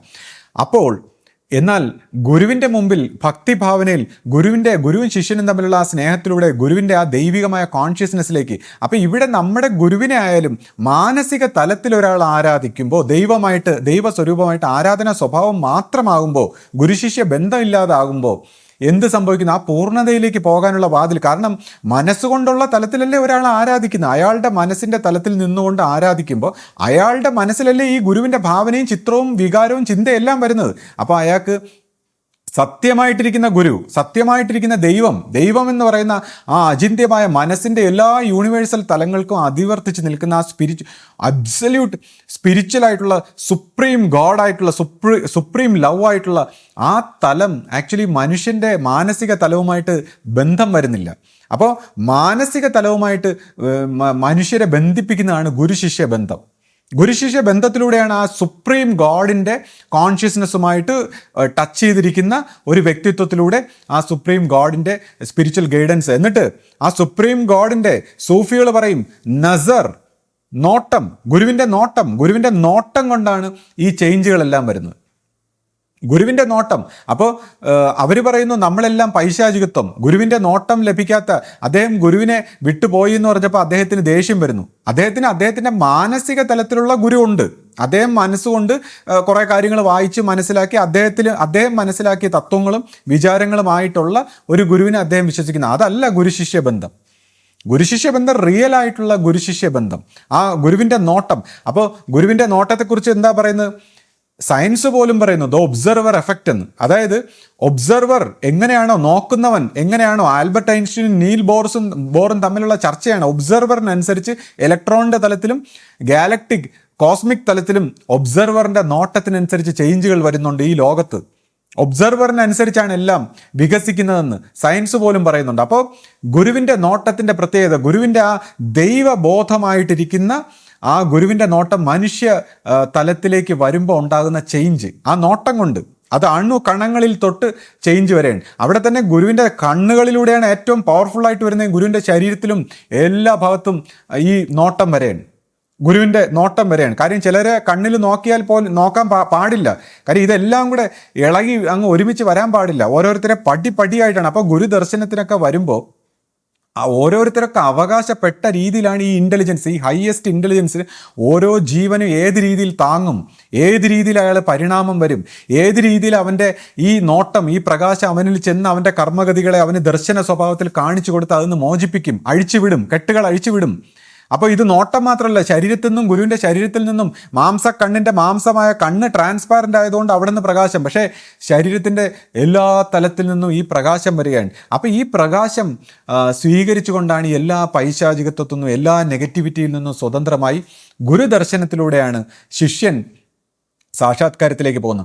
അതിനോടൊപ്പം നമ്മൾ ഗുരുനിർദ്ദേശപ്രകാരമുള്ള ആരാധനാക്രമങ്ങളും നമ്മുടെ കർമ്മങ്ങളും ഭക്തിയും മറ്റെല്ലാ കാര്യങ്ങളും ചെയ്യുന്നു. ബാക്കി ജീവനും തമ്മിൽ എല്ലാ രീതിയിലും അഴുക്കുകളിൽ നിന്ന് മോചിപ്പിച്ചതിന് ശേഷം ജീവനെ ഈ പറയുന്ന കണക്ക് ജീവനും പരമാത്മാവും തമ്മിലുള്ള സ്നേഹത്തിലൂടെയാണ് ഈ പൂർണ്ണതയിലേക്ക് വികസിക്കുന്നത്. അപ്പോൾ അതുകൊണ്ടാണ് ഗുരുമാർഗത്തിന് ഇത്രയും പ്രസക്തി. അപ്പോൾ ഈ വ്യക്തിയെ സംബന്ധിച്ച് ഗുരുമാർഗം ഒന്നും വേണ്ട, അവർ ഗുരുവിനെ ആരാധിച്ചോളാം എന്ന് പറഞ്ഞതുകൊണ്ടാണ്. അതായത് വെറും ആരാധനാ സമ്പ്രദായം ലോകത്തിൽ നിലനിൽക്കുന്ന രീതിയിലുള്ള ഒരു ആരാധനാ സമ്പ്രദായമാക്കി ഇതിനെ ഗുരുമാർഗത്തെ മാറ്റാൻ ശ്രമിക്കുന്നത് കൊണ്ടാണ് ഞാൻ അതിനങ്ങനെ പറഞ്ഞത്. കാരണം ആരാധനാ സമ്പ്രദായം മാത്രമാക്കണം അവരെ സംബന്ധിച്ച്. അപ്പോഴല്ലേ അതാണ് ഈ പൈശാചികത്വം. എല്ലാ ഗുരുക്കന്മാരും വന്നിട്ട് പോകുമ്പോൾ വെറും ആരാധനാ സമ്പ്രദായം മാത്രമാക്കി എടുക്കാനുള്ള ഒരു പൈശാചിക പ്രവണത. അവിടെയാണ് ഗുരു പറഞ്ഞത് ഒരു കുഞ്ഞില്ലല്ലോ എന്ന് ഗുരുക്കന്മാർ വ്യസനിച്ച കാര്യം. അപ്പോൾ ഒരു കുഞ്ഞുണ്ടെങ്കിൽ മാത്രമേ ഇത് തുടർന്ന് കൊണ്ടുപോകാൻ പറ്റൂ. ഈ തുടങ്ങി വെച്ച ഈ പ്രകാശത്തിന്റെ ധാര തുടർന്ന് അണയാതെ കൊണ്ടുപോകണമെങ്കിൽ ഒരു കുഞ്ഞുണ്ടായിരിക്കണം. അതുപോലെ ഗുരു എപ്പോഴും പറയുന്ന ഒരു വാക്കായിരുന്നല്ലോ, ഗുരു ശിഷ്യ പാരസ്പര്യമാണ് ഈ പരമ്പരയെ മുന്നോട്ട് നയിക്കുന്നതെന്ന് ഗുരു പറയുമായിരുന്നു. മാത്രമല്ല അന്നന്ന് കണ്ടതനുസരിച്ചാണ് പ്രവർത്തിക്കുന്നത്. അതായത് വാക്കുകൾ അന്നന്ന് കിട്ടും. അപ്പോൾ അതിൻ്റെ അർത്ഥം അന്നന്ന് നമുക്കത് കിട്ടണമെങ്കിൽ ഇവിടെ ഒരു ഗുരു ഉണ്ടെങ്കിലല്ലേ അന്നന്ന് കിട്ടൂ. എഴുതി വെച്ചതാണെങ്കിൽ പണ്ട് എഴുതി വെച്ചത് തന്നെ ഫോളോ ചെയ്യുന്നല്ലേ ഗുരു പറയും. അപ്പോൾ അന്നന്ന് കിട്ടുമെന്നാ പറഞ്ഞിരിക്കുക എന്ത് ചെയ്യണമെന്ന്. അത് ചിലപ്പോൾ ഇന്നലെ കിട്ടിയതായിരിക്കില്ല ഇന്ന്, അത് അപ്പോൾ അതിനനുസരിച്ച് അത് മാറും. അത് പക്ഷെ ആ വാക്ക് കിട്ടും, അതനുസരിച്ചായിരിക്കും ഇവിടെ പ്രവർത്തിക്കുക എന്ന് ഗുരു വ്യക്തമായിട്ട് പറയുന്നുണ്ട്. അദ്ദേഹം ഗുരുവിനെ കളഞ്ഞിട്ട് പോയെന്ന് പറയുമ്പോൾ അത് അവർക്ക് ഇൻസൾട്ട്. കാരണം ഗുരു മനുഷ്യരൂപത്തിലുള്ള ഗുരുശിഷ്യ ബന്ധത്തിൽ പ്രവർത്തിക്കണം. ഇപ്പോൾ ഈ പുള്ളിക്കാരൻ തന്നെ പറയുന്നു, ഇത്രയും കാര്യങ്ങൾ പറയുന്നു, ഇത്രയും കാര്യങ്ങൾ ഇങ്ങനെ സംസാരിക്കുന്നു. ഈ സംസാരിക്കുന്നതിനെയൊക്കെ ഗുരുക്കന്മാരുടെ മുമ്പിൽ വന്നു കഴിഞ്ഞാൽ ഇതൊക്കെ ബ്ലാ ബ്ലാ ബ്ലാ ബ്ലാ എന്നാണ്. അതായത് ഇതൊക്കെ അങ്ങ് കളയൂ. നിങ്ങൾ ഈ സംസാരിക്കുന്ന നിങ്ങളുടെ ഈ വൈകാരികതയും നിങ്ങളുടെ ഈ വെപ്രാളവും നിങ്ങൾ ഈ പറയുന്ന ആത്മീയതയൊക്കെ അങ്ങ് കളയൂ എന്നാണ് ഒരു ഗുരു പറയുന്നത്. ഇപ്പോൾ പണ്ട് ഒരു ഗുരുവിൻ്റെ അടുത്ത് ഒരു ശിഷ്യന്മാരിങ്ങനെ ചെല്ലുമ്പോൾ, അതായത് ഭക്തി ഭാവനയിലുള്ള ശിഷ്യന്മാരൊക്കെ ചെല്ലുമ്പോൾ അദ്ദേഹം അവരെ പിടിച്ച് മെഡിറ്റേഷൻ ഗ്രൂപ്പിലിടും. അതിനുശേഷം മെഡിറ്റേഷൻ്റെ ഗ്രൂപ്പിൽ വലിയ താല്പര്യമായിട്ട് വരുന്നവർ വരുമ്പോൾ അവരെ പിടിച്ച് ഭക്തി ഭാവനയുടെ ഗ്രൂപ്പിലിടും. അപ്പോൾ ആ ഗുരു പറഞ്ഞത് എന്താണെന്ന് വെച്ചാൽ നിങ്ങൾ എന്ത് രീതിയിലാണോ വരുന്നത് നിങ്ങളുടെ പാറ്റേൺ പൊട്ടിക്കുക. നിങ്ങളുടെ ഇഷ്ടങ്ങൾ നടപ്പാക്കാനല്ല, നിങ്ങളെ സ്വതന്ത്രമാക്കാനാണ് ഗുരു പ്രവർത്തിക്കുന്നത്. അപ്പോൾ നിങ്ങളുടെ ഇഷ്ടങ്ങളൊക്കെ അങ്ങ് പൊട്ടിച്ച് നിങ്ങളുടെ താല്പര്യങ്ങളും നിങ്ങളുടെ മനസ്സിൻ്റെ സകല പാറ്റേണും പൊട്ടിച്ച് നിങ്ങളുടെ ജീവനെ സ്വതന്ത്രമാക്കുക. നിങ്ങളുടെ ഇഷ്ടത്തിന് കളിക്കാനല്ല ഗുരു ഇവിടെ ഇരിക്കുന്നത്. അപ്പോൾ ഞാനൊക്കെ ആദ്യകാലത്ത് കുറച്ചു കാലം തന്നെ നിന്നപ്പോൾ തന്നെ എനിക്കിത് മനസ്സിലായി. കാരണം ഞാൻ നോക്കുമ്പോൾ നമ്മുടെ ഇഷ്ടത്തിന് വിരുദ്ധമായിട്ടാണ് ഗുരു സംസാരിക്കുന്നത്. അപ്പോൾ എല്ലാ കാര്യങ്ങളും ഗുരു ഇങ്ങനെ നമ്മുടെ കാര്യങ്ങളുടെ നമ്മുടെ നേച്ചറിൻ്റെ എല്ലാം പൊട്ടിച്ച് നമ്മളെ സ്വതന്ത്രമാക്കുന്ന ഒരു പെരുമാറ്റമാണ്. അപ്പോൾ ഇദ്ദേഹത്തിന് ആദ്യം ഇവിടെ വന്നു കഴിഞ്ഞാൽ, ഗുരുവിൻ്റെ അടുത്ത് വന്നു കഴിഞ്ഞാൽ തന്നെ ഫസ്റ്റ് ചെയ്യുന്ന ഇദ്ദേഹത്തിൻ്റെ ഈ വാചക കസറത്ത്, ഇങ്ങനെ പിന്നെ തത്വങ്ങളും അദ്ദേഹം മനസ്സിലാക്കിയ കാര്യങ്ങളെല്ലാം കഴുകിക്കളഞ്ഞിട്ട് യഥാർത്ഥ ഗുരുമാർഗം അനുഭവ സ്വഭാവത്തിൽ അറിയിച്ചു കൊടുക്കുക. ഇപ്പം തിയറികൾ പറയുന്നവരും പല സിദ്ധാന്തങ്ങൾ കൊണ്ടുവച്ച് ഗുരുവിൻ്റെ എന്നും പറഞ്ഞ് ബുദ്ധി ചെലുത്തിയൊക്കെ പലതും നടപ്പാക്കാൻ ശ്രമിക്കുമ്പോൾ ഇതിനെല്ലാം മാറ്റിയിട്ട് ഗുരുശിഷ്യ പാരസ്പര്യത്തിൽ ഗുരു കൊടുക്കും. അതിനുശേഷം ആ ഗുരു കൊടുത്തത് അവനവൻ ബുദ്ധി കൊണ്ട് ചെലുത്തി ഉണ്ടാക്കിയതല്ല, ഗുരുവിൻ്റെ നസർ നോട്ടത്തിലൂടെ ഗുരു കൊടുത്തത് നിങ്ങൾ ലോകത്തിൽ കൊടുക്കും. കാര്യം ഏകം സത്യമായ ഗുരു ഒരു വ്യക്തിയൊന്നും അല്ല, ഏകം സത്യമായ ഒരേ ഒരു ദൈവം മാത്രമേ ഉള്ളൂ. ആ ദൈവമാണ് എപ്പോഴും ഗുരുവിലൂടെ പ്രവർത്തിക്കുന്നതെങ്കിൽ ആ ദൈവം കൊടുത്തത് ലോകത്തിൽ കൊണ്ട് കൊടുക്കും. അവനവൻ്റെ ബുദ്ധിയിൽ പ്രവർത്തിച്ച് ഈ വഴിതെറ്റിക്കുന്ന നാട്ടുകാരെയൊക്കെ വഴിതെറ്റിക്കുന്ന ഈ പൈശാചികമായ ഈ ഫ്രീക്വൻസിയുടെ ഭാഗമായിട്ട് കിട്ടിയ അറിവൊന്നും അല്ല ആർക്കും പകർന്നു കൊടുക്കേണ്ടത്. അത് വായിച്ച് മനസ്സിലാക്കിയാലും ചിന്തിച്ച് മനസ്സിലാക്കിയാലും കണ്ട് എന്ത് മനസ്സിലാക്കിയാലും ഗുരു ഇതെല്ലാം പൊട്ടിച്ച് കളഞ്ഞിട്ട് ഗുരു ഒരു കാര്യം തരും, അത് കൊടുക്കും, അത് വിളംബരം ചെയ്യും. അതാണ് അതിൻ്റെ രീതി. അതുകൊണ്ടാണ് ഈ ഗുരുശിഷ്യ പാരസ്പര്യത്തിൽ പ്രവർത്തിക്കാത്തവരെ ഞാൻ വിമർശിക്കുന്നത്. അല്ല, എനിക്ക് അവരുടെ അടുത്ത് ദേഷ്യം ഉണ്ടായിട്ടല്ല. ഗുരുശിഷ്യ പാരസ്പര്യത്തിൽ പ്രവർത്തിക്കാത്തവർ മറ്റു മനുഷ്യരെയും തെറ്റിക്കാനാണ് പോകുന്നത്. കാര്യം ഗുരുശിഷ്യ പാരസ്പര്യത്തിലൂടെയാണ് ദൈവത്തിൻ്റെ ആ ഏകം സത്യമായ പൊരുൾ വർക്ക് ചെയ്യുന്നത്. ഇപ്പൊ ഗുരുശിഷ്യ പാരസ്പര്യം എന്ന് പറയുമ്പോൾ നമ്മൾ ഓരോരുത്തരും ശിഷ്യനും നമുക്കൊരു ഗുരുവിന്റെ നിർദ്ദേശവും കിട്ടണ്ടേ, അല്ലെങ്കിൽ നമ്മുടെ മനസ്സിനനുസരിച്ച്. അപ്പൊ നമ്മൾ എന്തെങ്കിലും ആഗ്രഹിക്കുമ്പോൾ അത് വേണ്ട എന്ന് നമ്മളോട് വാക്കുകൊണ്ട് പറയാൻ നമുക്കൊരു ഗുരു വേണം. അപ്പോൾ അതാണ് ഗുരു ശിഷ്യ പാരസ്പര്യത്തിലായിരിക്കും നമ്മുടെ പരമ്പര പോവുക എന്ന് പറയുമ്പോൾ എന്നും ഇവിടെ ഗുരു ഉണ്ടാവും. കൂടാതെ ഇപ്പോൾ നമ്മൾ എന്തൊക്കെ മനസ്സിലാക്കിയാലും അതാണ് ഈ മനുഷ്യൻ നമ്മൾ മനസ്സിലാക്കേണ്ടത്. നമ്മൾ ഈ പല കാര്യങ്ങളും സിദ്ധാന്തങ്ങളും ധർമ്മങ്ങളും നമ്മൾ ലോകത്തിൽ നടപ്പാക്കേണ്ടതും തെറ്റിതിരുത്തേണ്ടതും പൈശാചികത്വം ഇതൊക്കെ നമ്മൾ വായിച്ച് മനസ്സിലാക്കിയിട്ടുണ്ടാകും. ഇപ്പോൾ ഗുരുവിൻ്റെ തന്നെ ഗുരുവാണി നോക്കി നമ്മളെല്ലാം പഠിച്ചിട്ട് ചെന്നാൽ ഗുരു പറയും അതൊക്കെ അങ്ങ് കളഞ്ഞേക്ക്, ഇനിയിപ്പോൾ ഞാൻ പുതിയത് പറഞ്ഞുതരാം. അത് അതാണ് പറഞ്ഞത്, ഇത് ഗുരുവിൻ്റെ കൂടെ നിന്ന് പ്രവർത്തിക്കുമ്പോഴാണ് ഇതിൻ്റെ ബുദ്ധിമുട്ട് മനസ്സിലാക്കുന്നത്. ഒരു ഗുരുവിൻ്റെ കൂടെ നിന്ന് പ്രവർത്തിക്കുമ്പോഴേ ഇത് മനുഷ്യൻ്റെ മനസ്സിൻ്റെ കുഴപ്പങ്ങൾ മനസ്സിലാക്കാൻ പറ്റൂ. ഇപ്പം ഞാനും ആശയൊക്കെ സംസാരിച്ച് വരുമ്പോൾ നമ്മളെയൊക്കെ എന്തോ ന്യായീകരണ തൊഴിലാളികൾ, നമ്മളിങ്ങനെ എന്തോ ആനുകൂല്യം എന്തൊക്കെയോ പറയുന്നു എന്നൊക്കെ പറയുന്നു. പക്ഷേ ഞാൻ ഈ സംസാരിക്കുന്ന കാലത്ത്, ആദ്യകാലത്തൊക്കെ ഞാൻ സംസാരിക്കുമ്പോൾ എൻ്റെ ഒരു അവസ്ഥ പറയണമെങ്കിൽ നമ്മുടെ പുലിവാൽ കല്യാണം എന്ന് പറയുന്ന സിനിമയിലെ ഒരു ഡയലോഗാണ് എനിക്ക് ഓർമ്മ വരുന്നത്. കാരണം അതിൽ മാത്രമേ അത് വ്യക്തമായിട്ട് മനസ്സിലാവാൻ പറ്റൂ. അതിൽ ആ കല്യാണത്തിന് ഈ ലാലു അലക്സിൻ്റെ മോളുടെ ആ കല്യാണത്തിന് ഈ ആൾക്കാരെ കൊണ്ടുവരുമ്പോൾ മറ്റേ ലാലെന്ന് പറയുന്ന ആ നടനോ മറ്റേ ആ പുള്ളി കുറച്ച് ആൾക്കാരെ കൊണ്ടുവരുമ്പോൾ ലാലു അലക്സ് ചോദിക്കും ഏതാടാ ഈ അലവലാതി, ഈ ആൾക്കാരൊക്കെ എവിടെ നിന്നാണ് കയറി വന്നതെന്ന് ചോദിക്കുമ്പോൾ അയാൾ പറയും സാറേ ഇത് എൻ്റെ കൂടെ വന്നതാണ്. അപ്പോൾ ലാലു അലക്സ് അദ്ദേഹത്തിൻ്റെ തനത് ശൈലി ചോദിക്കും അതിന് നീ ഏതാടാ നായേ എന്ന്. അപ്പോൾ ഞാനിതുപോലെ ആദ്യകാലത്ത് സംസാരിക്കുമ്പോൾ അകത്തുനിന്നും പുറത്തുനിന്നും ഉള്ളവരുടെയൊക്കെ ഒരു ഭാവം എന്ന് വെച്ചാൽ ഇതൊക്കെ സംസാരിക്കാൻ നീ ഏതാടാ നായേ എന്ന് പറഞ്ഞാൽ ആ രീതിയിലാണ്. അത്രയ്ക്ക് പറഞ്ഞില്ലെന്നേ ഉള്ളൂ, എന്നാലും ആ ഭാവന മാത്രമേ. കാര്യം നീ ആരാടാ ഇതൊക്കെ സംസാരിക്കാൻ, നീ ആരാടാ? ആത്മീയതയായാലും അല്ലെങ്കിൽ വെളിയിലുള്ളവരും പുറത്തുള്ളവരും എല്ലാവരും എന്നോട് ആദ്യകാലത്ത്, ഇപ്പോൾ പിന്നെ കുറച്ച് പേരൊക്കെ അവിടെ ഇവിടെയൊക്കെ കുറച്ച് പേര് കാര്യം മനസ്സിലായി നല്ലതാണ് എന്നൊക്കെ പറയുന്നതല്ലാതെ എൻ്റെ അവസ്ഥ ഇതായിരുന്നു. അപ്പം ഇത് നീ ആരാടാ എന്ന് ചോദിക്കുന്ന അവസരത്തിൽ നമ്മൾ എന്തിനാണ് ഈ സംസാരിക്കുന്നത്? നമുക്ക് എന്തെങ്കിലും ആനുകൂല്യം കിട്ടിയിട്ടോ അല്ലെങ്കിൽ നമ്മൾ ആരെങ്കിലും പറഞ്ഞിട്ടോ കേട്ടിട്ടോ ഒന്നുമല്ല. നമ്മുടെ ഇയാൾ പറയുന്നു ഗുരുവിനോടുള്ള ആ സ്നേഹം എന്ന് പറയുമ്പോൾ നമുക്കും അതുപോലെ ഗുരുവിനോട്, തൻ്റെ ഗുരു തുടങ്ങി വെച്ച ഈ പ്രസ്ഥാനത്തിനോട്, ഈ ഒരു സ്ഥാപനത്തിനോട് അല്ലെങ്കിൽ ഈ ഒരു ആശയത്തോടുള്ള ഒരു നമ്മുടെ സ്നേഹം കൊണ്ട് നമ്മളിങ്ങനെ സംസാരിക്കുമ്പോൾ അതിന് നീ ആരാടാ എന്ന് ചോദിക്കുന്ന പോലെ അത് ഇന്നും അവരുടെ കൂട്ടത്തിൽ നിന്ന് ഇവരൊക്കെ സംസാരിക്കുമ്പോൾ എന്തിന്? ഇപ്പോൾ ആ ചാനലിൽ ആശയം എന്നെയൊക്കെ ചില കഥകൾ പറഞ്ഞുകൊണ്ട് നമ്മുടെ പഴയ കുടുംബ പാരമ്പര്യവും കാര്യങ്ങളും ഒക്കെ അതിലെ കുറച്ച് സത്യവും എന്നാൽ ബാക്കി കഥകളും ഒക്കെ ചേർത്തുകൊണ്ട് നമ്മളെ അപമാനിക്കാനായിട്ട് ഈ കഥകൾ അയച്ചു കൊടുത്തത് ഇതിനകത്തുനിന്ന് തന്നെയാണ്. അപ്പോൾ അത് ആരെന്നും എനിക്ക് മനസ്സിലായി. അപ്പോൾ അത് അയാൾക്കറിയാവുന്ന കാര്യങ്ങളല്ല അയാൾ പറഞ്ഞത്. അപ്പോൾ ഇതെല്ലാം എന്തിനാണ് ഇങ്ങനെ ചെയ്യുന്നത്, എന്തിനാണ് ഇങ്ങനെ അപമാനിക്കുന്നത്? കാരണം നമ്മളിപ്പോൾ കുടുംബ പശ്ചാത്തലത്തിൽ നിന്നോ അല്ലെങ്കിൽ നമ്മുടെ ജീവിത ഭാഗത്തു നിന്നോ നമ്മളൊക്കെ ഇപ്പോൾ ആദ്യകാലങ്ങളിലാണെങ്കിൽ ഗുരുവിൻ്റെ അടുത്ത് വന്നുകൊണ്ടിരുന്ന പലരും കുറച്ചു കാലം കഴിയുമ്പോൾ അങ്ങ് മാറിപ്പോകും. ഈ വിശ്വാസത്തിനോടൊപ്പം പരിണമിച്ച് പോകാനുള്ള ബുദ്ധിമുട്ട് അല്ലെങ്കിൽ അതിൻ്റെ ഒരു ശരിയായ തലത്തിലെത്തുമ്പോൾ ആൾക്കാർ മാറിപ്പോകും. അത് ഇന്നും ഉണ്ട്, അന്നും ഉണ്ട്.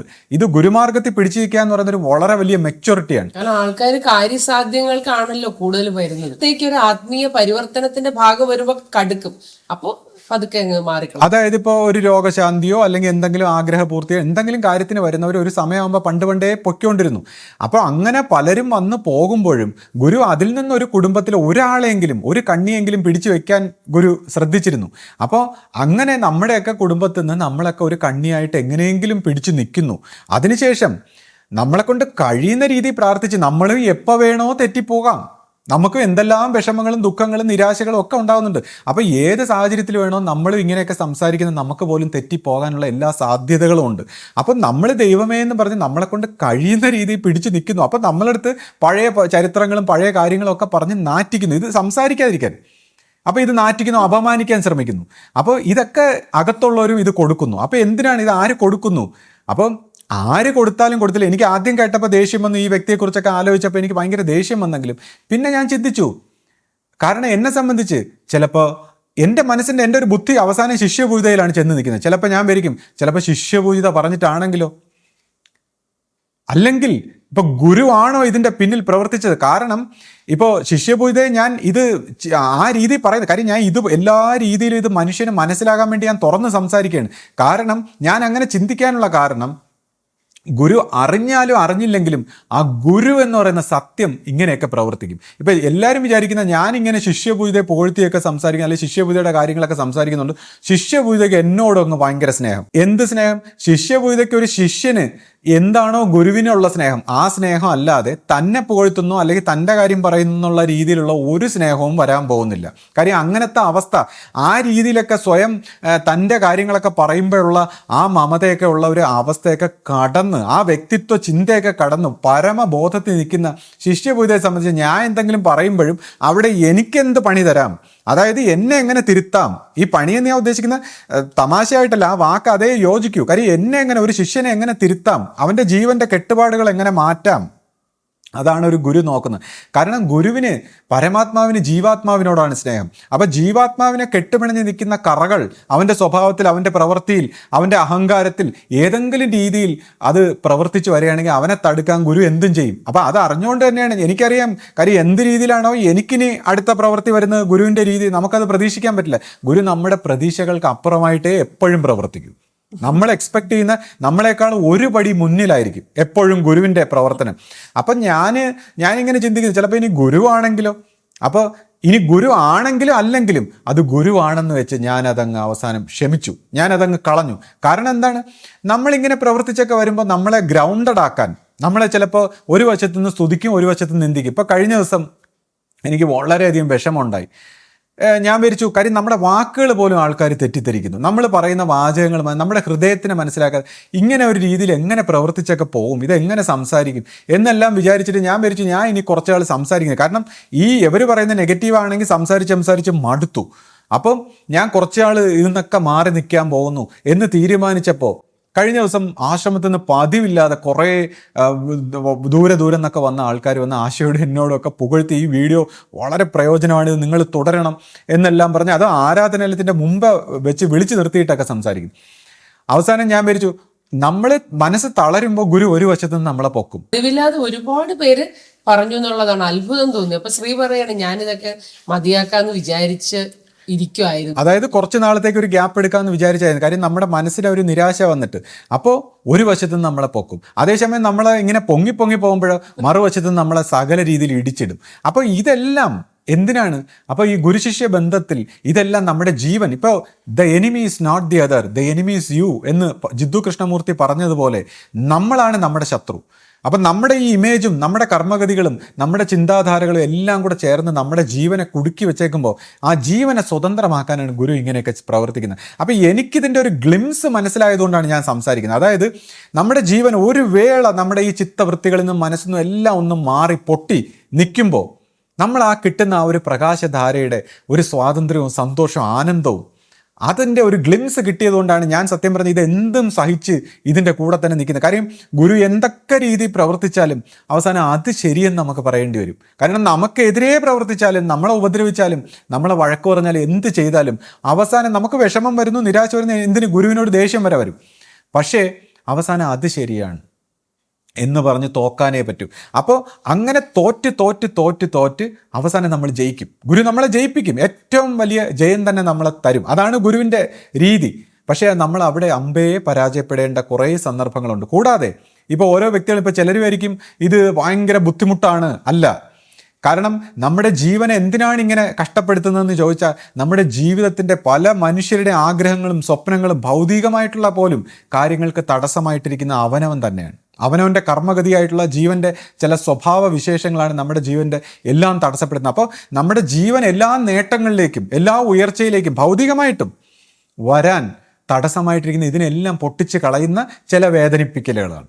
അത് ആ വേദനിപ്പിക്കലിലൂടെയും അവസാനം അത് നന്മയിലൂടെയാണ് കടക്കുന്നത്. അപ്പോൾ അങ്ങനെയുള്ള ചില വേദനകളിലൂടെയൊക്കെ കടന്നു പോകുന്ന ഗുരുശിഷ്യ ബന്ധത്തിൽ അത് ലൈവായിട്ട് ഗുരുശിഷ്യ ബന്ധത്തിൽ വന്ന് നിൽക്കുന്നവർക്കേ അത് മനസ്സിലാവും. അപ്പോൾ ഈ വ്യക്തികളൊക്കെ അങ്ങനെ അതിൽ നിന്ന് മാറി നിന്നിട്ട് അവർക്ക് ഗുരുമാർഗം ഉണ്ടെന്ന് പറഞ്ഞാൽ എങ്ങനെ സമ്മതിച്ചു കൊടുക്കാൻ പറ്റും? അവർ മാനസിക തലത്തിൽ ഒരു ആരാധനാ സമ്പ്രദായം പോലെ ചെയ്യുമ്പോൾ അവർക്ക് ഗുരുശിഷ്യ ബന്ധത്തിലുള്ള ഈ ഒരു പരീക്ഷണ ഘട്ടങ്ങളൊന്നും ഇല്ലാതെ ചുമ്മാ ഇങ്ങനെ സംസാരിച്ചാൽ ശരിയാവൂ ഗുരുമാർഗമാണെന്ന്? ഗുരുശിഷ്യ ബന്ധത്തിലൂടെ ഞാൻ പറഞ്ഞു ഗുരുവിൻ്റെ നോട്ടം, ഈവൻ ഗുരുവിൻ്റെ നോട്ടം എന്ന് പറഞ്ഞാൽ ഗുരുവിൻ്റെ നോട്ടത്തിലൂടെയുള്ള ആ ഊർജം നമ്മുടെ ഉള്ളിൽ കയറിക്കഴിഞ്ഞാൽ ആ ഊർജം നമ്മുടെ ഓരോരുത്തരുടെ അവസ്ഥയ്ക്കനുസരിച്ച് നമ്മുടെ ഉള്ളിലിരുന്ന് പ്രവർത്തിച്ച് നമ്മളെ ഗുരുവിൻ്റെ നോട്ടത്തിൽ നമ്മൾ മാറി നിന്നാലും ഈ നസർ, ഗുരുവിൻ്റെ നസർ, സൂഫികൾക്കാണ് അതിൻ്റെ ആ കറക്റ്റ് വശം മനസ്സിലായിട്ടുള്ളത്. നസർ, ആ ഗുരുവിൻ്റെ നോട്ടം എപ്പോഴും ഉണ്ടാവും. ആ സൂക്ഷ്മ സ്വഭാവത്തിൽ നമ്മുടെ ഓരോ പ്രവൃത്തികളിലും ജീവിതത്തിലും ഓരോ യാത്രകളിലും ഈ നസർ നമ്മളെങ്ങനെ തിരുത്തിക്കൊണ്ടിരിക്കും. നമ്മളെ പല ഘട്ടത്തിലും ജീവിതത്തിൽ ഇങ്ങനെ തിരുത്തിക്കൊണ്ട്, അതുകൊണ്ടാണ് ഞാൻ പറയുന്നത് ഈ ഗുരുശിഷ്യ ബന്ധത്തിൽ എല്ലാവരും ഗുരു സംസർഗത്തിൽ ഗുരുവിൻ്റെ നോട്ടത്തിൽ വന്നില്ലെങ്കിൽ തെറ്റിപ്പോകുമെന്ന് ഞാൻ പറയുന്നത്. ആശ്രമ സ്വഭാവത്തിലായാലും പ്രവർത്തിക്കുമ്പോൾ നമ്മുടെ യൂണിറ്റുകളിലും എല്ലായിടത്തും ഈ ഗുരുവിൻ്റെ നസർ അതിങ്ങനെ പ്രകാശ സ്വഭാവത്തിൽ കയറി നമ്മുടെ കൂടെ പ്രകാശ സ്വഭാവത്തിൽ ഗുരു സ്വരൂപമായിട്ട് നമ്മുടെ എല്ലാവരുടെയും കൂടെ ഉണ്ടാവണം. അല്ലെങ്കിൽ പൈശാചികം നമ്മളെ തെറ്റിച്ച് കളയും. കാര്യം ഈ ഒരു സിസ്റ്റം, ഈ നിലനിൽക്കുന്ന സിസ്റ്റവും ആരാധന സമ്പ്രദായങ്ങളും മൂർത്തികളും എല്ലാം നമ്മളെ അതിലേക്ക് അങ്ങ് പിടിച്ച് താത്തിക്കളയും. നമ്മളെ പഴയ സിസ്റ്റത്തിലാക്കിയിട്ട് ഇത് തെറ്റാണ്, മറ്റതാണ്, ഇങ്ങനെയാണെന്നൊക്കെ പറഞ്ഞ് അതിനെ നശിപ്പിക്കാൻ നോക്കും. അപ്പോൾ അതിൽ നിന്നെല്ലാം നമ്മളെ രക്ഷിക്കാൻ ഗുരുവിൻ്റെ നോട്ടം, ഗുരുവിൻ്റെ നസർ, അതാണ് നമ്മളെ രക്ഷിക്കുന്നത്. അപ്പോൾ അതിൽ നിന്നൊക്കെ മാറി നിൽക്കുന്ന പൈശാചിക പ്രലോഭനത്തിൽ, ഇപ്പോൾ ഈ പൈശാചികത്തിനെ വളരെയധികം എതിർത്ത് സംസാരിക്കുന്ന വ്യക്തികളെ പൈശാചികത്തിൻ്റെ തന്നെ മറ്റൊരു സൂത്രമാണ്. ഈ ലോകത്തിൽ സിനിമകളിലൂടെയൊക്കെ ഇങ്ങനെ പിശാചിനെ എതിർക്കുന്ന സിനിമകൾ ഇങ്ങനെ കാണിക്കും. പക്ഷെ അത് പിശാചിൻ്റെ തന്നെ വക്താക്കളാണ്. ആ സിനിമകളുടെയൊക്കെ പിറകിൽ തിന്മയെ തോപ്പിച്ച് നന്മ ജയിക്കുന്നതായിട്ട് കാണിക്കുമെങ്കിലും അത് പിശാചിനെ മനുഷ്യൻ്റെ മനസ്സിൽ പ്രതിഷ്ഠിക്കാനുള്ള പിശാചിൻ്റെ ഒരു സൂത്രമാണ്. അപ്പോൾ ഇതുപോലെ മനുഷ്യ സ്വഭാവത്തിൽ ഈ പിശാചിനെ വളരെയധികം ഇങ്ങനെ എതിർത്തൊക്കെ സംസാരിക്കുന്നവർ കേൾക്കുമ്പോൾ നമുക്ക് പിശാചിനെതിരായിട്ട് തോന്നുമെങ്കിൽ അത് പിശാചിൻ്റെ തന്നെ ഒരു സൂത്രമാണ്. യഥാർത്ഥ മനുഷ്യൻ ഈ പിശാചിനെ ഒന്നും എതിർക്കുകയല്ല. അയാൾ ഈ നന്മയും തിന്മയും രണ്ടിനെ അയാൾ ഇങ്ങനെ മാറി മാറി ഒരു മധ്യമാർഗത്തിലൂടെ ഇങ്ങനെ നടന്നു പോകും. അയാൾക്കൊരു ന്യൂട്രൽ പൊസിഷനാണ്. അപ്പോൾ ഈ പിശാചിനെ ഇങ്ങനെ എതിർത്തൊന്നും അയാൾ ഭയങ്കര ദേഷ്യം കാണിക്കില്ല. അതും പിശാചിനോട് ചേരുന്ന അതിനെ കൈകോർത്ത് തന്നെയാണ് എതിർക്കുന്നത്. എതിർപ്പ് പോലെ നമ്മൾ കാണിക്കുന്നില്ല, അത് അനുകൂലം തന്നെയാണ്. മറ്റൊരു ഡയമെൻഷനിൽ ഈ പ്രകൃതിയിൽ നമുക്ക് എതിർപ്പ് അനുകൂലം അങ്ങനെയൊന്നും ഇല്ല. മനസ്സിൽ എന്തിനോട് നമ്മൾ സംസാരിക്കുന്നോ അത്, അല്ലെങ്കിൽ എന്തിനെ ഫോക്കസ് ചെയ്യുന്നോ അത്, അതിൽ തന്നെ നമ്മൾ നിൽക്കുകയാണ്. അപ്പോൾ അതിൻ്റെ എലമെൻറ്റ് നമ്മളിൽ ഉണ്ടായിരിക്കണം. അപ്പോൾ പൈശാചികത്തിനെയൊക്കെ വളരെയധികം ഇവരിങ്ങനെ എതിർത്തൊക്കെ സംസാരിക്കുമ്പോൾ അത് പൈശാചികത്വത്തിൻ്റെ തന്നെ പ്രവർത്തനമാണ്. ആ യഥാർത്ഥ വ്യക്തി ഒന്നിനെ എതിർക്കാതെ അതിന് ഈ പിശാചിൻ്റെ പ്രവർത്തനത്തിനും ചില കാര്യങ്ങളുണ്ട്. കാര്യം പിശാചിൻ്റെതായ രീതിയിൽ പോകാതെ സത്യത്തിൻ്റെ വഴിയിലേക്ക് പോകാൻ, ഈ മായികമായ ലോകമാണെങ്കിൽ പോലും ഇത് സത്യത്തിൽ പ്രതിഷ്ഠിതമായ ഒരു ലോകമായതുകൊണ്ട് ഇവിടെയുള്ള എല്ലാ തിന്മകൾക്കും ചില സത്യത്തിലേക്ക് ഉയർത്തുന്ന ചില നന്മകളുണ്ട്. തെറ്റായിട്ടും ദോഷമായിട്ടും മോശമായിട്ടും ഒക്കെ കാണുന്ന എല്ലാ കാര്യങ്ങളും അവസാനം നമ്മളെ സത്യത്തിലേക്ക് എത്തിക്കാൻ, നമ്മൾ അതിൽ നിന്നെല്ലാം വേർതിരിച്ച് നമ്മളെ ഉണർത്തി നമ്മളെ പ്യൂരിഫൈഡ് ആക്കി ആ ജീവൻ്റെ പെർഫെക്ഷനായിട്ടുള്ള ഒരു കാഴ്ചപ്പാടിലേക്ക് എത്തിക്കാൻ സഹായിക്കുമെന്നുള്ള അർത്ഥത്തിൽ ഇതിനെല്ലാം പ്രധാനമുണ്ട്. അപ്പോൾ അതുകൊണ്ട് തന്നെ ഒരുപാട് പൈശാചികങ്ങളെയൊക്കെ എതിർക്കുന്നവരെ നമ്മൾ സൂക്ഷിച്ചോളണം. അത് പൈശാചികത്തിനെയൊക്കെ എതിർത്തുകൊണ്ട് നമ്മുടെ പൈശാചികത്വത്തെ നമ്മളിലേക്ക് അടിച്ചേൽപ്പിക്കുന്ന ഒരു സ്വഭാവമാണ്. അത് പൈശാചികത്വത്തിൻ്റെ തന്നെ പ്രവർത്തനമാണ്. അത് പ്രവർത്തിക്കുന്നവർ പോലും അറിയില്ല. കാര്യം മനസ്സുകളെ അങ്ങ് ഇൻഫ്ലുവൻസ് ചെയ്ത് കളയും. മനസ്സുകളെ ഇതെല്ലാം ഇൻഫ്ലുവൻസ് ചെയ്യണം. അത് പ്രവർത്തിക്കുന്ന ആൾക്കാർ അറിയില്ല. കാര്യം ഗുരുവിൻ്റെ നോട്ടം വരാത്തിടത്തോളം കാലം ഇത് മനസ്സുകളെ പ്രവർത്തിപ്പിച്ചോളാം. അപ്പോൾ ഈ വ്യക്തി അവസാനം പറയുകയുണ്ടായി, അതിനകത്ത് സംസാരിച്ചപ്പോൾ സത്യം ഭാഗ്യമില്ലാത്തവൻ അജ്ഞാതമായിരിക്കും അദ്ദേഹം പറയുകയാണ്. അപ്പോൾ എനിക്ക് അദ്ദേഹത്തിനോട് അത് തന്നെയാണ് പറയാനുള്ളത്. സത്യം ഭാഗ്യമില്ലാത്തവൻ അജ്ഞാതമായിരിക്കും. അപ്പോൾ ഈ സത്യം, ഏത് തരത്തിലുള്ള സത്യം, അയാൾ ജാഗ്രത് ബോധത്തിൽ ഉണർന്നു കഴിയുമ്പോൾ ഉള്ള സത്യത്തിനെക്കുറിച്ചാണ് അയാൾ സംസാരിക്കുന്നത്. അപ്പോൾ ജാഗ്രത്തിൻ്റെ സത്യം, സ്വപ്നത്തിൻ്റെ സത്യം, സുഷുപ്തിയുടെ സത്യം, തുര്യത്തിൻ്റെ സത്യം, തുര്യാതീതമായ സത്യം കഴിഞ്ഞ് പിന്നെ യഥാർത്ഥ സത്യത്തിൻ്റെ പല പല തലങ്ങൾ. അപ്പോൾ ഈ ഒരു തലത്തിലൂടെ പരിണമിക്കാതെ ജാഗ്രത് ബോധത്തിൽ അയാൾ ഉണർന്ന് കമ്പ്യൂട്ടർ ബൂട്ട് ചെയ്തതിന് ശേഷം പഞ്ചേന്ദ്രിയങ്ങളാൽ കണ്ടും കേട്ടും മനസ്സിലാക്കി വായിച്ചും അറിഞ്ഞ ചില കാര്യങ്ങളെ വെച്ചുകൊണ്ട് അയാൾ സംസാരിക്കുന്നു. ഇത്രയും ഗഹനമായി വൈകാരികമായിട്ടൊക്കെ സംസാരിച്ച ആൾക്കാരെ തെറ്റിക്കുന്നു. പക്ഷെ സ്വന്തം പഞ്ചേന്ദ്രിയത്തിൽ ഉണർന്ന് ഈ ജാഗ്രത് ബോധത്തിൽ ഉണർന്ന അറിവുമായിട്ട് സംസാരിക്കുന്ന അദ്ദേഹത്തിന് സ്വന്തം മനസ്സിനെ എങ്ങനെ അയാൾ വിശ്വസിച്ചു? സ്വന്തം മനസ്സിനെ എങ്ങനെ വിശ്വസിച്ചു? കാര്യം ഒരു ബുദ്ധിയുള്ള മനുഷ്യൻ, അയ്യോ എന്നെ തെറ്റിക്കുന്നുണ്ടോ, എൻ്റെ മനസ്സ് ഇതൊരു ബൂട്ട് ചെയ്ത അവയർനെസ്സിലേക്ക് ബൂട്ട് ചെയ്തപ്പോൾ ഒരു കമ്പ്യൂട്ടർ സോഫ്റ്റ്വെയർ പോലൊരു സാധനമാണ്, ഞാൻ ഇതിനെ വിശ്വസിക്കാമോ? അപ്പോൾ ഇതിനെ അന്വേഷിക്കുമ്പോൾ സ്വപ്ന മനസ്സിലേക്ക് കടക്കും. ഈ മനസ്സിനെ ഒന്ന് ജാഗ്രത് ബോധത്തിൽ അന്വേഷിച്ച് തുടങ്ങുമ്പോഴാണ് മനസ്സ് സ്വപ്ന മനസ്സിൽ പോകുമ്പോഴാണ് സുഷുപ്തി മനസ്സിലേക്ക് പോകുന്നത്. അതിനെയും കടന്നിട്ട് വേണം സത്യത്തിൻ്റെ ഒരു ചെറിയ ഗ്ലിംസ് കിട്ടാൻ, സത്യത്തിൻ്റെ ഒരു ചെറിയ ഗ്ലിംസ്. അപ്പോൾ നമുക്ക് ഗുരു കാരുണ്യത്താൽ, ഗുരുവിൻ്റെ ഒരു കാരുണ്യം, ഗുരു വേണമെങ്കിൽ ചിലപ്പോൾ അർഹതയില്ലാത്തവനും തരുമെന്ന് പറയുന്നതൊക്കെ എനിക്കൊരു സ്വല്പം ഒരു ഗ്ലിംസ് കാണിച്ചു തന്നു. നമുക്കിങ്ങനെ ഒരു ദർശനം, ഈ ജാഗ്രത് സ്വപ്ന സുഷുപ്തികൾക്കും അപ്പുറത്തായിട്ടുള്ള ഒരു സത്യത്തിൻ്റെ ഒരു ദർശനത്തിൻ്റെ ഒരു വശത്തിലാണ് നമ്മളിത് സംസാരിക്കുന്നത്. കാരണം അപ്പം നമ്മളെല്ലാം കണ്ടു എന്നല്ല, നമ്മൾക്ക് ആ ഒരു ഇങ്ങനെയാണ് ഇത് പോകുന്നതെന്ന് മനസ്സിലായപ്പോൾ ഈ മനസ്സിനെ എല്ലാം ഉപേക്ഷിച്ച് ഇതിൻ്റെ അറിവുകളെയൊക്കെ മാറ്റി വെച്ചുകൊണ്ട് ഇതെങ്ങനെ ഇതിലേക്ക് പോകണം ഈ ഗുരുമാർഗത്തിലൂടെ, അങ്ങനെ ആ ഗുരുവാകുന്ന വാതിലൂടെ എങ്ങനെ സ്നേഹത്തിൻ്റെ സത്യത്തിൻ്റെ വഴി കൂടെ പോകണമെന്നൊരു വഴി മനസ്സിലായപ്പോൾ നമ്മളിത് സംസാരിക്കുന്നു. നമ്മൾ പറയുന്ന എടുക്കാനല്ല നമ്മൾ പറയുന്നത്, നമ്മളൊരു ബുദ്ധി ചെലുത്തുന്ന ഒന്നുമില്ല. നമ്മൾ പറയുന്നത് ഇങ്ങനെ ഒബ്സർവ് ചെയ്യൂ, നിങ്ങളുടെ മനസ്സിനെ വിശ്വസിക്കാതിരിക്കൂ. ആധ്യാത്മിക രംഗത്ത് നിങ്ങൾ ഭൗതികമായിട്ട് ജീവിച്ചോളൂ, നിങ്ങളുടെ കാര്യങ്ങളൊക്കെ നോക്കി മനസ്സിനെ ഉപയോഗിച്ചുകൊണ്ട്. പക്ഷേ ആധ്യാത്മിക രംഗത്ത് മനസ്സിനെ ഉപയോഗിക്കാതെ ഒബ്സർവ്, നിരീക്ഷണം ചെയ്യൂ. നിരീക്ഷിച്ച് മനസ്സിന്ന് ഫ്രീ ആയി ദർശിച്ച് പ്രകാശം വന്ന് നിങ്ങളുടെ അന്തരംഗത്തിൻ്റെ ഉള്ളിലിരിക്കുന്ന ആ സത്യത്തിലേക്ക് സഞ്ചരിക്കാൻ ഗുരു എങ്ങനെ നിങ്ങളെ ഹെൽപ്പ് ചെയ്യുന്നു എന്ന് മനസ്സിലാക്കി അതിലൂടെ പോകൂ. ആ വഴിയിലേക്ക് ഒരു ഗുരുമാർഗത്തിൻ്റെ പാത മാത്രമാണ് ഞാൻ സംസാരിക്കുന്നത്, അല്ലാതെ ഞാൻ ഒന്നും ആരെയും പറഞ്ഞ് അടിച്ചേൽപ്പിക്കുന്നില്ല. അപ്പോൾ ആ സത്യത്തിൻ്റെ ദർശനത്തിൻ്റെ ജാഗ്രത സ്വപ്ന സുഷുപ്തിക്കും സാക്ഷിയായിട്ടുള്ള ആ സത്യത്തിൻ്റെ ഒരു വശത്തിലേക്ക് അത് ഭാഗ്യമില്ലാത്തവൻ അജ്ഞാതമായിരിക്കും. ജാഗ്രത് ബോധത്തിൽ ഇങ്ങനെ അന്ധമായി വിശ്വസിക്കുന്നവന്, ബൂട്ട് ചെയ്ത് കഴിഞ്ഞാൽ ആ കമ്പ്യൂട്ടറിനെ അന്ധമായി വിശ്വസിക്കുന്നവന് ഒരിക്കലും ഇത് ലഭിക്കില്ല, ഈ സത്യത്തിൻ്റെ വഴി. അപ്പോൾ അദ്ദേഹം പറഞ്ഞ ശരിയാണ്, സത്യം ഭാഗ്യമില്ലാത്തവൻ അജ്ഞാതമായിരിക്കും, ഗുരുമാർഗം ഭാഗ്യമില്ലാത്തവൻ അജ്ഞാതമായിരിക്കും. ഗുരുശിഷ്യ ബന്ധത്തിലൂടെ സ്വന്തം മനസ്സിനെ മൊത്തം പൂങ്കുല പോലെ അടിച്ച് പൊളിച്ച് കളയേണ്ടി വരും. അതിൻ്റെ ഒരു കഷ്ടപ്പാടുണ്ട്. അങ്ങനെ വേണം ജീവനെ സ്വതന്ത്രമാക്കി എടുക്കാൻ. അപ്പോൾ ഇവിടുത്തെ പ്രവർത്തനങ്ങളെ ഒന്നിനെയും നമ്മൾ ന്യായീകരിക്കുന്നില്ല. കാരണം സ്വന്തം പ്രവർത്തനം പോലും ഇനി ഒരുപാട് മെച്ചപ്പെടുത്തി എടുക്കേണ്ടതുണ്ട്. അപ്പോൾ ഗുരു വിഭാവനം ചെയ്ത ഒരു രീതിയിൽ ജീവിക്കാൻ ഞാൻ എന്നെ പരിവർത്തനപ്പെടുത്തിക്കൊണ്ടിരിക്കുന്നു, എന്നെക്കൊണ്ട് കഴിയുന്ന രീതിയിൽ. മറ്റുള്ളവരും അങ്ങനെയാണ് ചെയ്യുന്നതെന്ന് എനിക്കറിയാം. അതുകൊണ്ട് തന്നെ ഞാൻ അവരെ വിമർശിക്കാറേ ഉള്ളൂ.